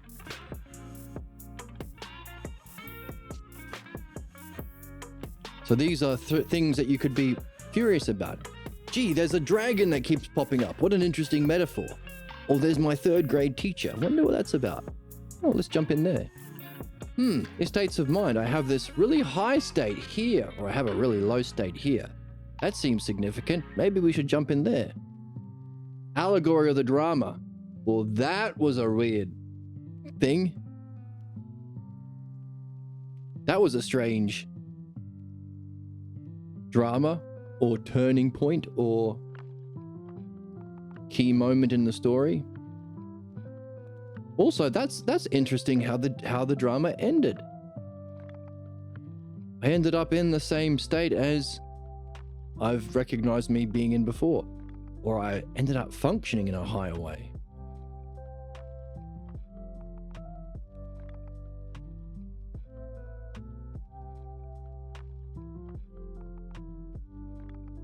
So also for division, there could be a certain role within the drama or story that interests you.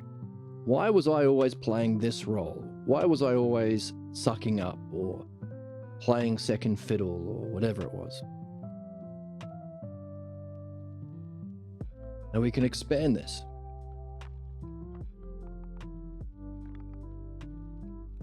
Demonstration.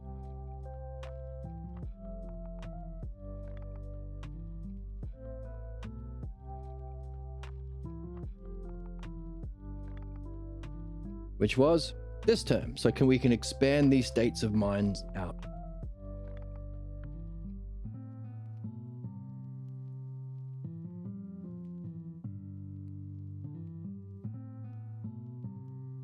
Simile or states of mind. Definition.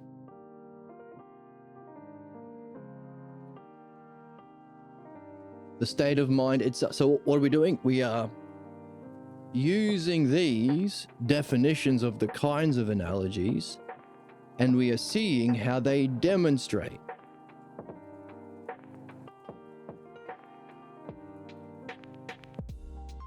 But notice we've been also using not just self and other, but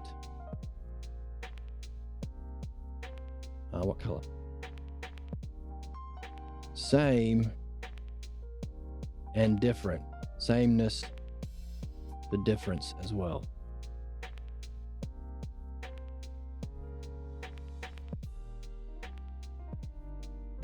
So we can use this as a kind of map to blow up the next sections. So we take each of these definitions and expand them out. All right, the sameness.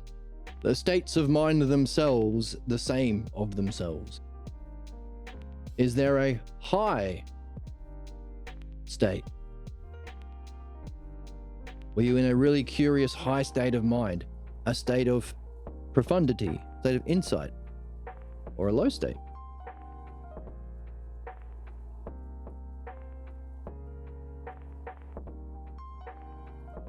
Now this is just the opening. You can then go on to explore it, and you can draw a map of high and low states to find the curiosity, to find in the dream high states, low states. As time unfolds, you can map high state here, low state here, and focus on that. Now, something I was reminded of recently, someone who was in a state of mind, but what was interesting about that person's state of mind is the aspects or the differences. So sameness and differences. The differences. Well, let's do the title first. Demonstration, sameness to other, or sameness and differences, or aspects. The aspects.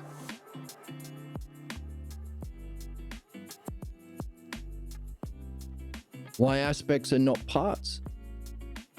Well, because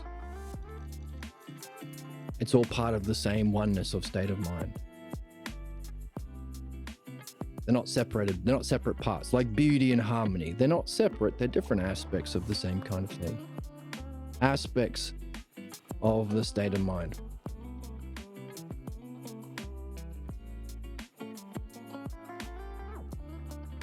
In other words, did you find yourself, was there a high or low state, or was there an interesting state of mind where you had particular virtues?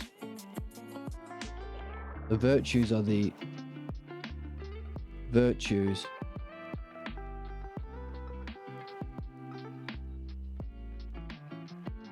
or the way the state of mind was expressed, the way the state of mind functions.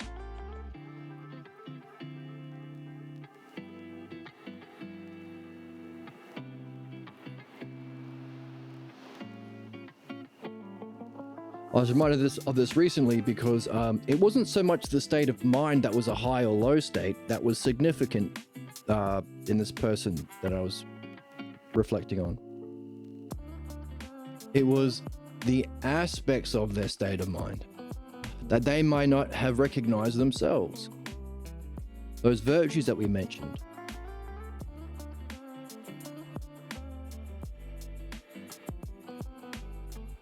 The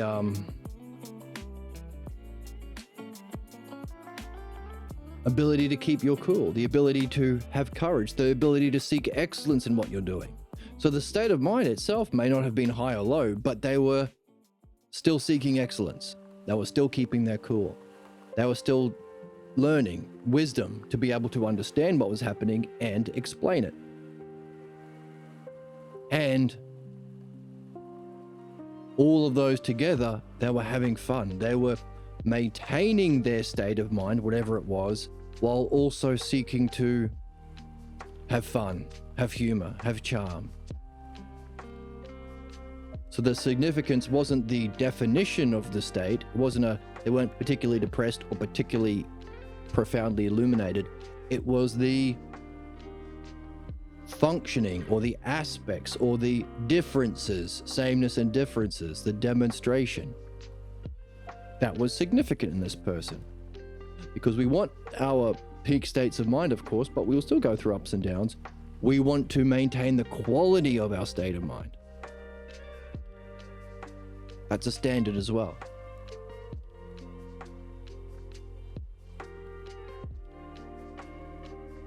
Division?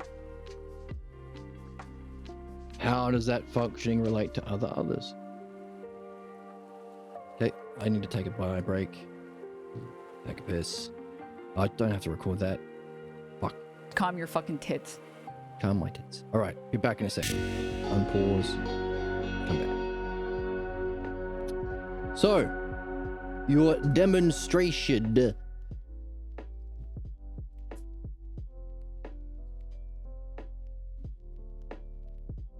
The aspects of your state of mind. The division. What are the different divisions of that state of mind? How do you function in terms of the divisions of how well are you seeing? How well are you thinking about what you're seeing, judging, thinking, and how well are you, that's not how you spell thinking, fuck.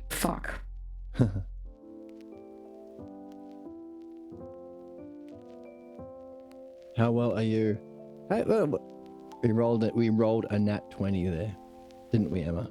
Honestly, I feel really inspired. Oh, great. How well are you acting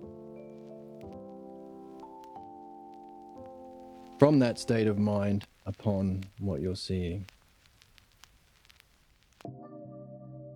Any of those stand out in your dream as significant?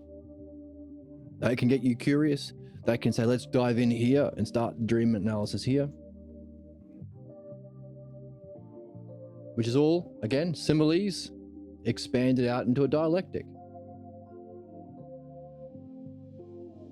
So you notice how analogies can themselves express terms and relationships, while the dialectic gives a unity of any of those terms or relationships. It understands each of them themselves in particular.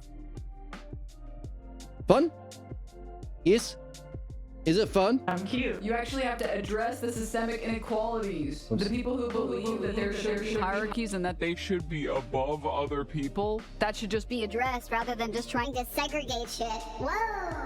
Crazy, crazy, crazy, crazy, crazy. Hee. All right. So that's pretty self-explanatory. Are you seeing well in a scene? Are you missing something that you should have seen? Maybe you saw it, but you didn't judge it or think about it well. Maybe you didn't act on what you were seeing and thinking about, or understanding or judging. Conclusion. So notice, it's that functioning other to other others. This is how you would relate to other others. As a result of that conclusion, other back to self.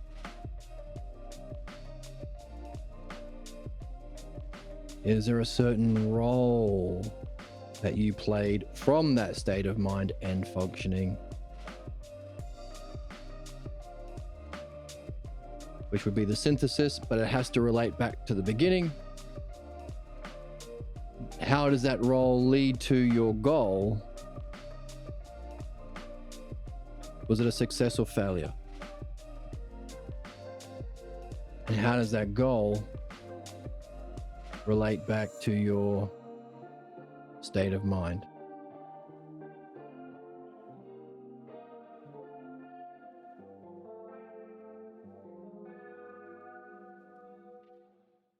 What role you're in, and how does that role relate to your goal and that goal to your state of mind?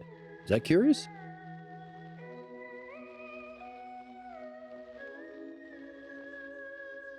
Did you reach your goal in your dream? Because of the role you're playing? Did it sabotage you?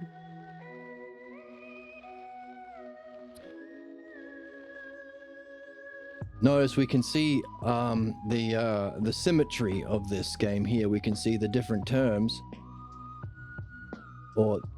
and the unfolding of one, but also we see how, hey, the conclusion of this was also a goal. How does your goal relate to the role that you were demonstrating? Or how does that goal relate to your state of mind? Did it improve your state of mind, state of being? See, goes along. It's so beautiful. All right, demonstration, division. Division. What was division? Allegory. The definition of the division was allegory. So here we can have that allegory. Allegory. How the divisions play out within a drama. Other to other. Okay, so what are the different divisions in the story, in the dream itself, in the story, in the scenes, or what have you? What color? Is this the same color? Yes. Shall we do purple? Yes.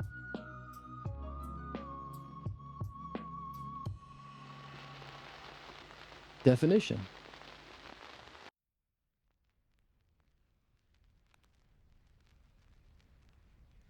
Is there a division of the dream where an idea is defined? Is there a section or division where an idea is expressed? Idea is expressed or defined most clearly. That might be a good place to start.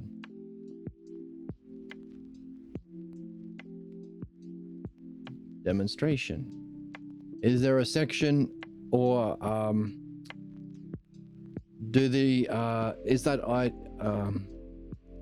the different divisions, just as we saw here, the aspects or the qualities of that state of mind, so too do the different divisions of the dream, are there divisions of the dream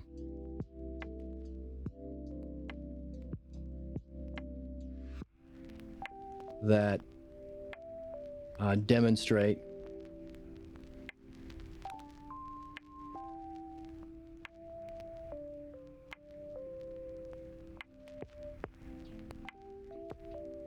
the aspects of the idea.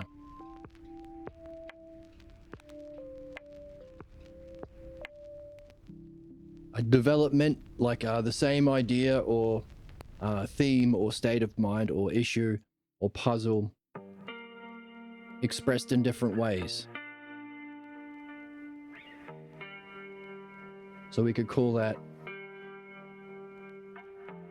the same idea in different situations or scenarios.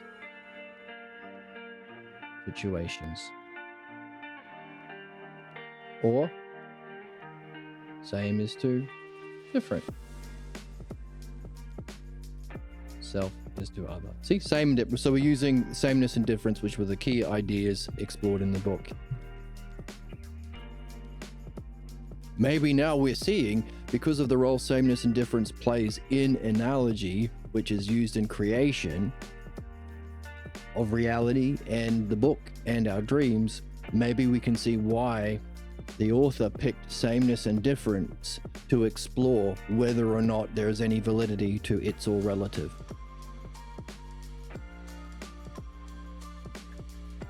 Are we becoming like, are we starting to see through these ideas and the significance of these ideas like the author? It's a win-win-win. Win. Spit on me. I will not You spit could on be a gooner. Okay, then maybe then. We'll think about it. Why do you need 50 bananas? So many bananas. 50 bananas is so many bananas. That's a good point about bananas. Sameness to difference. Same idea, different scenarios.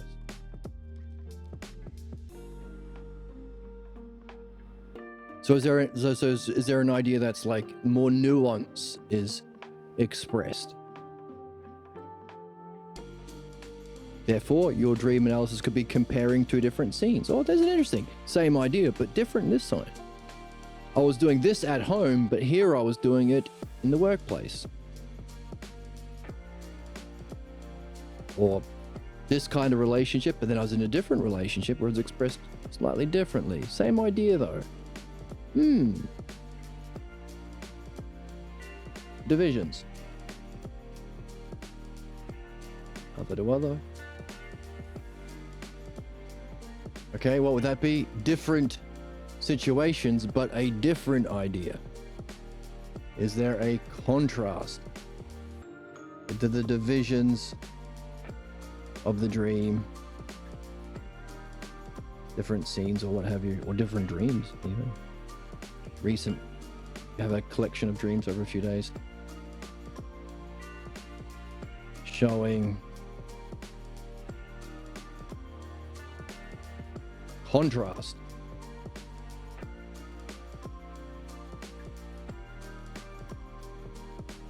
Of an idea. Oh, this is when I did have that. This is when I didn't. This is when I did play that role. This is when I didn't. This is when I had that state of mind. This is when I had a different one. Contrast of an idea.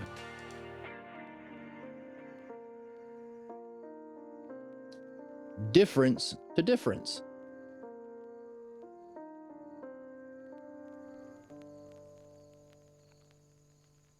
Different to different. Different or even opposite idea in different situations. Why are we going through the work of not just saying, hey, this is what's good, but also showing the structure behind it? Why has that got to do with sameness and difference? Or difference and division? Why categorize it in terms of a dialectic? Definition, demonstration, divisions, analogy, similes, allegory. And why have all the aspects? Why not just say, hey, this is a good place to start? Be curious about a state of mind. Bam. Why not say that? Because we're learning to understand. We want to get expertise. We want to do well in our own dream analysis. We want to do well in facilitating it for other people we care about. But also we want to develop understanding. We want to nail it down in our understanding. Don't just believe me or someone else who has done this stuff. But also we're practicing understanding ourselves. It's a win-win.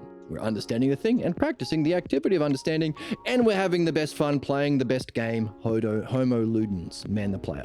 It's a win-win.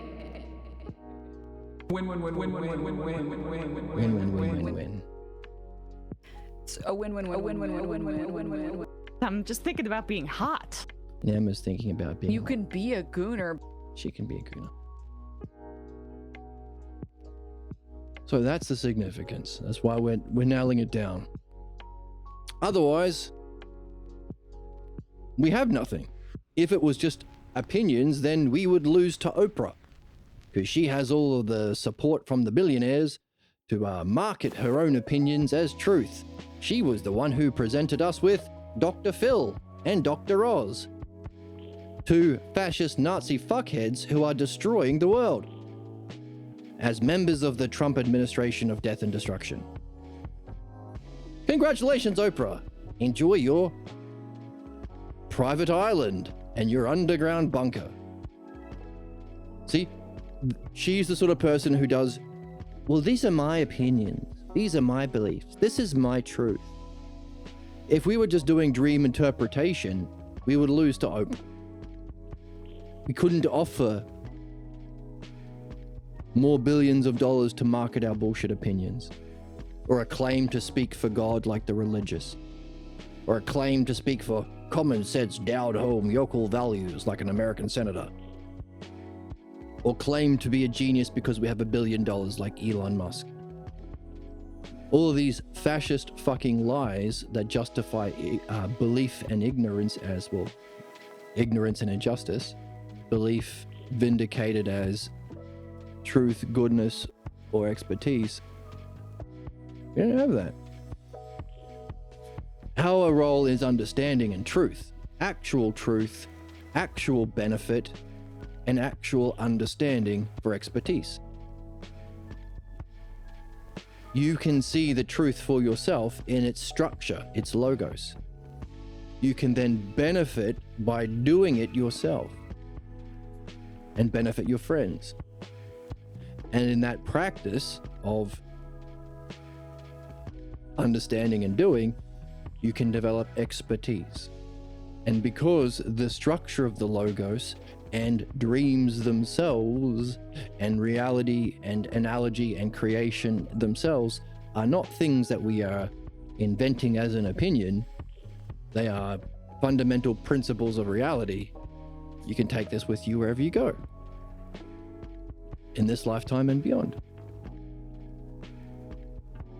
in this dimension and beyond as well. And of course, if this is what we have to do necessarily to save our species from the inevitable extinction that will arise if we continue to allow belief to claim expertise, it's all relative, then, well, humanity survives, and we can look back on what allowed us to benefit this, and we can ask the question, what might be the significance of humanity within a greater whole? What's the purpose of our race within a greater cosmos? It's likely to be something to do with this. Therefore, if we overcome the tyranny and fascism of capitalism, religion, and conservatism, and can live in a utopia, absolutely possible, tomorrow, just have to teach this in schools, part of it, then you can use this to play a greater role within the greater dimensional reality and a greater cosmos. It's a win-win. Win. In the final quarter of the ball game, you have to throw it in, and that's When it all matters. It's all up to that one moment. It all matters in that moment at the end of the ball game. That's a fun analogy. Thank you, Oracle. So, the allegory, the divisions of the dreams are themselves, so as we talked about with Christopher Nolan, the way he structures his movies, the way he structures the levels and stuff, has a significance. That's not literal, of course, analogical significance. That's allegory. Well, allegory for us, because this is meaningful for the self. Whether or not Nolan movies have a spiritual meaning and therefore literally meets the definition of allegory is a different issue. Now, if he was listening to us, he could have got a lot of good information about the Odyssey, and he could have made his work genuinely meaningful and allegorical, because that's the way the Oracle is written, but you will only see it with this background and an accurate translation, which we're getting from Juan Balboa currently. In an early episode, we said if anybody is friends with Christopher Nolan, send him an email saying that he should hire us to be a consultant on his film. But he didn't do it, so oh well. Maybe he can do Odyssey too. Meaning for you. Yeah, I could just as long as he gives me 10 points on the back end, I'll be happy. Butt to butt. When I say back end, I don't mean butt to butt, Emma. Oh, Emma.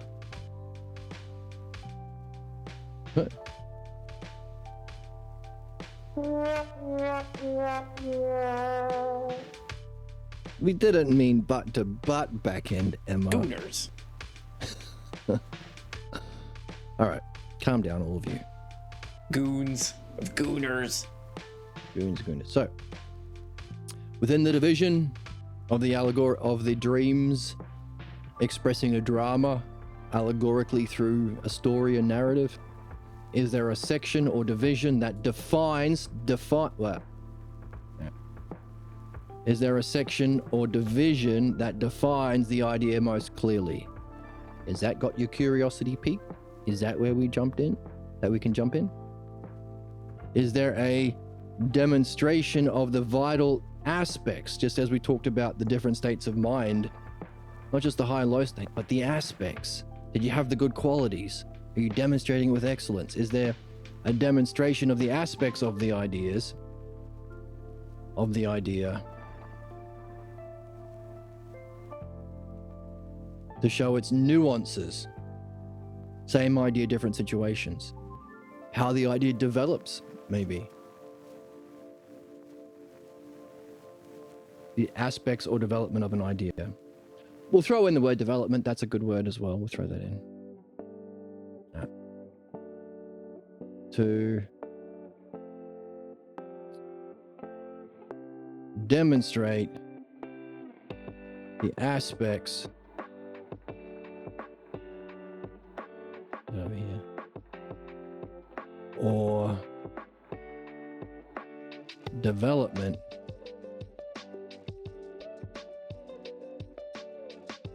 of an idea.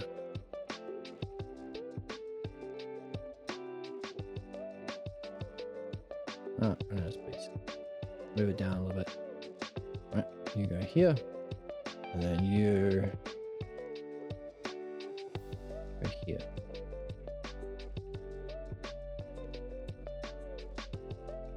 Same idea, different situation. Same and different. See the structure? That's good understanding. Quiet chat today. No viewers, no chatters. Maybe it's because I'm streaming at a different time. I got up late because the big football game was on last night. It was garbage. If only they hired me to coach the team. Actually, that would be fun. Be a lot of this. It was a rubbish game. Not just because my state lost, but because it was stupid. Everything was stupid about it. The Queensland team was coached poorly. We didn't have any big guys, and their big guys just walked over us. We didn't have any structure. Didn't have any allegiance or coherence to that structure. Lots of mistakes. There was no unified shared structure. So the terms were bad. They didn't have the big guys, and they had too many little guys, and they didn't have any medium guys. The blue team, New South Wales, had the best big guys and had a lot of medium guys that were fucking amazing. Their wingers. And had the right amount of little guys. We had too many little guys. We had all little guys. And they kept making mistakes. You can't make... It's the top level of rugby league football, so you can't make mistakes. You just can't. You have to start with a structure of no mistakes. This is our pattern. And then deviate from the structure. They didn't do that. They were all deviation. No structure, no coherence, no sameness. It was only differences in how they played. So, terms and relationships. The terms were bad, the players, and the relationships, how they played was bad. It was bad all around. It was garbage. It's fucking shit. Just a waste of time. Jesus Christ. Whereas what we are doing here is finding the actual terms, finding the actual structure that we can follow primarily, but also create our creative differences from. For example, any one of these you can apply to your different dream. Maybe there's a key metaphor in the dream. Maybe there's a metaphor like an elephant, but there is a dimension. There's an elephant that does pretty good and then does better. So you can take a bit of there and a bit of there and play with it. That's the charm, artistry, mastery, sameness and difference, expertise. So, sorry, is there a division that shows the idea more clearly? Are there divisions that show the development, that demonstrate the aspects of that idea or the development of the idea? That doesn't look very good. That here. This here. And then move this over here. So same idea, different situations, sameness and difference, self to other. Are there divisions of the dreams, scene, areas, different parts, showing the contrast of an idea, different or opposite idea in different situations or scenes? Or scenes. Difference to difference.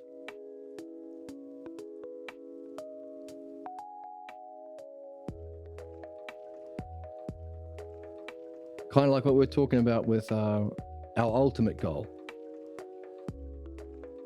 Learning about the self from sameness, the reflection of self into mind, and also learning about the self by seeing what it isn't, by addressing our pathologos false beliefs, and helping others do theirs as well. So, as a result of all of this, a key idea, different divisions, showing a development or aspects, showing contrast and difference, can we conclude and synthesize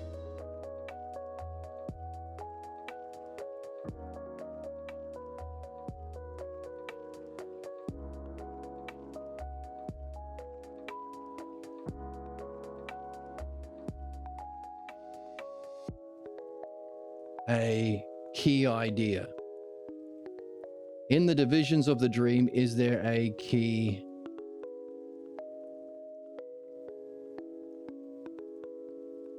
terms, logos, key words or phrases that are repeated in different situations, that show variation of different situations, that are most clearly expressed in a certain situation? Is there a key word or phrase that's repeated or is significant in the book? Synthesis and analysis. What's analysis? Don't just say anal. Don't say that. Anal. Write out the whole word. To be safe. Jesus Christ. I've been a bad little girl. Dumbass. Exactly. Wait. These are, I feel like, lessons that children understand. My goodness. Okay, that sounds stupid. So other, back to self. So is there a key other, a key word, a key logos, a key phrase? And back to self means ousia. Is there a key ousia or a turning point? Is there a turning point in the dream where it all turns about on that point?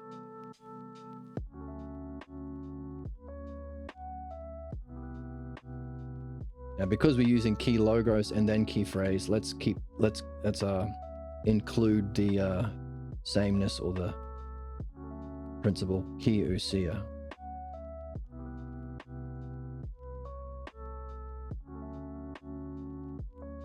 Synthesis analysis. Isn't that a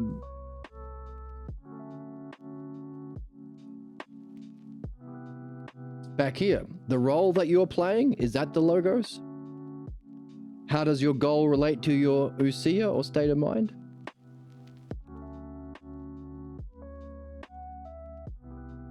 Hey, is this the two different logoses? A is to B is to C is the actual logos, which is the actual ousia.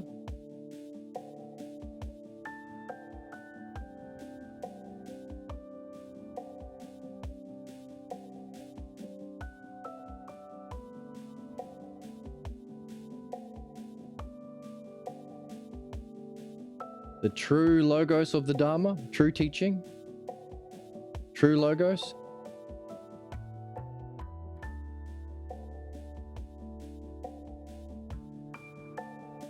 And true ousia, anagogic ousia.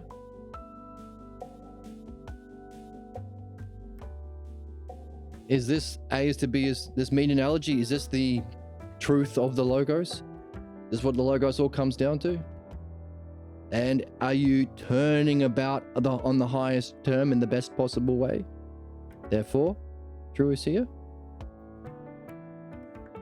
Is this other kind of goal where you end up in repeating a same pattern or goal or state of mind or functioning or role? Is this the pathologos? And the unjust, stagnant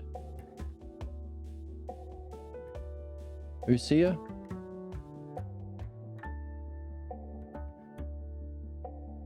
So if so, we can also discover something about the conclusion step of the dialectic. The two aspects of conclusion, do we put it up here? Yeah. Synthesis and analysis. We could also understand as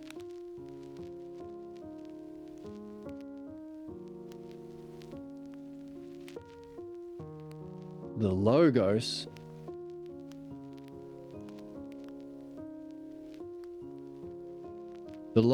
the insight we get at the end of this dialectical exploration that we analysis apply back to the beginning, logos and ousia. So what? Well, if the dialectic explores what if the self or the subject is and what if it isn't, that covers A and B, the two things we're here to do as human beings. And our problems are not just false beliefs, they're false beliefs about the self and reality. And this is an exploration of what if the self, what if those ideas exist in reality, which is exist themselves, or reality as the reflection of self. So everything we do, either in our problems or our excellence, is about the self. What if it is and what if it isn't? Therefore, if our lives are lived as a dialectic, because this is the dialectic, both sides, if this dialectic, the full model of the dialectic, is a expression of life itself for intelligent beings, human beings especially, then the end of our dialectic is to return other back to self, to return to the first term, to return to the most primary principle, awareness to become aware of awareness, or sight to see itself as self, as the original principle, cause, creator, or axiom.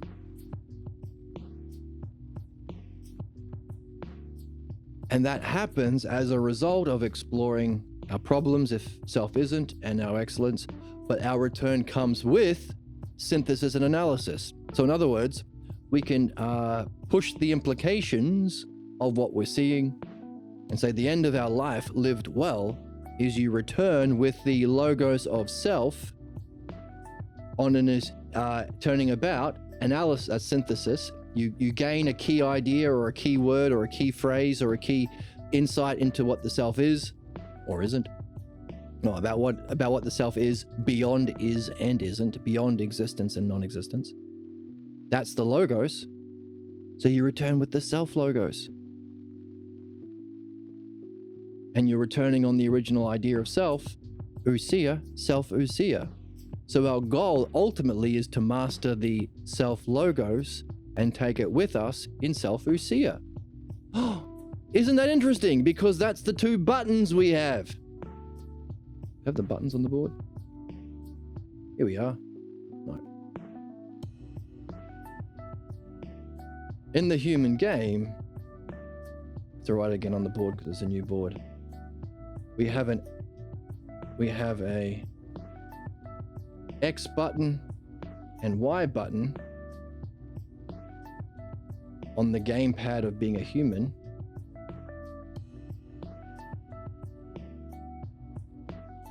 There's our gamepad. Whoops. There's our gamepad.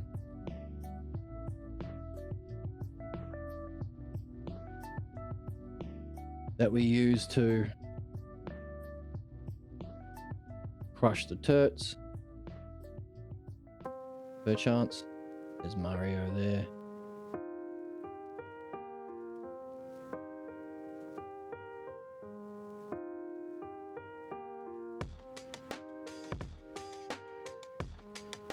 Now a goal to purify pathologos, beliefs, and also kiss the princess. There's Mario here kissing the princess.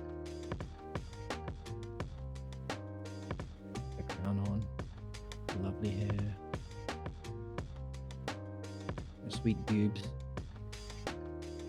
no juicy ass. Now we're getting into extreme Jordan Peterson levels of whimsy. It is very whimsical the way we're talking about this. They're hugging. That's to perfect our understanding.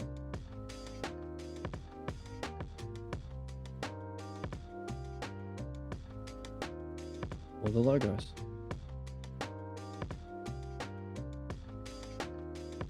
And purify our beliefs.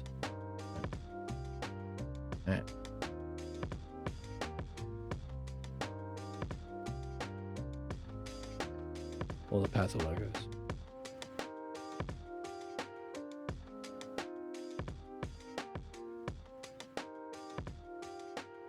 And what we're seeing from the dialectic is the learning about the self from that process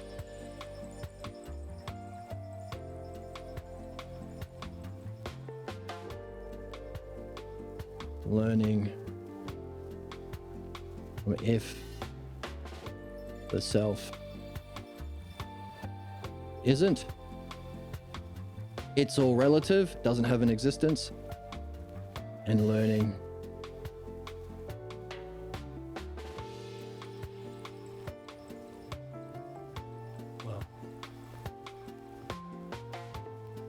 learning about self from living a life or having experiences and dreams if the self isn't, and learning about and addressing our problems, purifying our beliefs through seeing the inherent intelligibility of problems, the pathologos. We're also learning about self by experiencing it and understanding it in its highest expression. These states of mind are not special, exceptional things only for mystics and monks. It's your mind. Look at it. Hooray. Why not?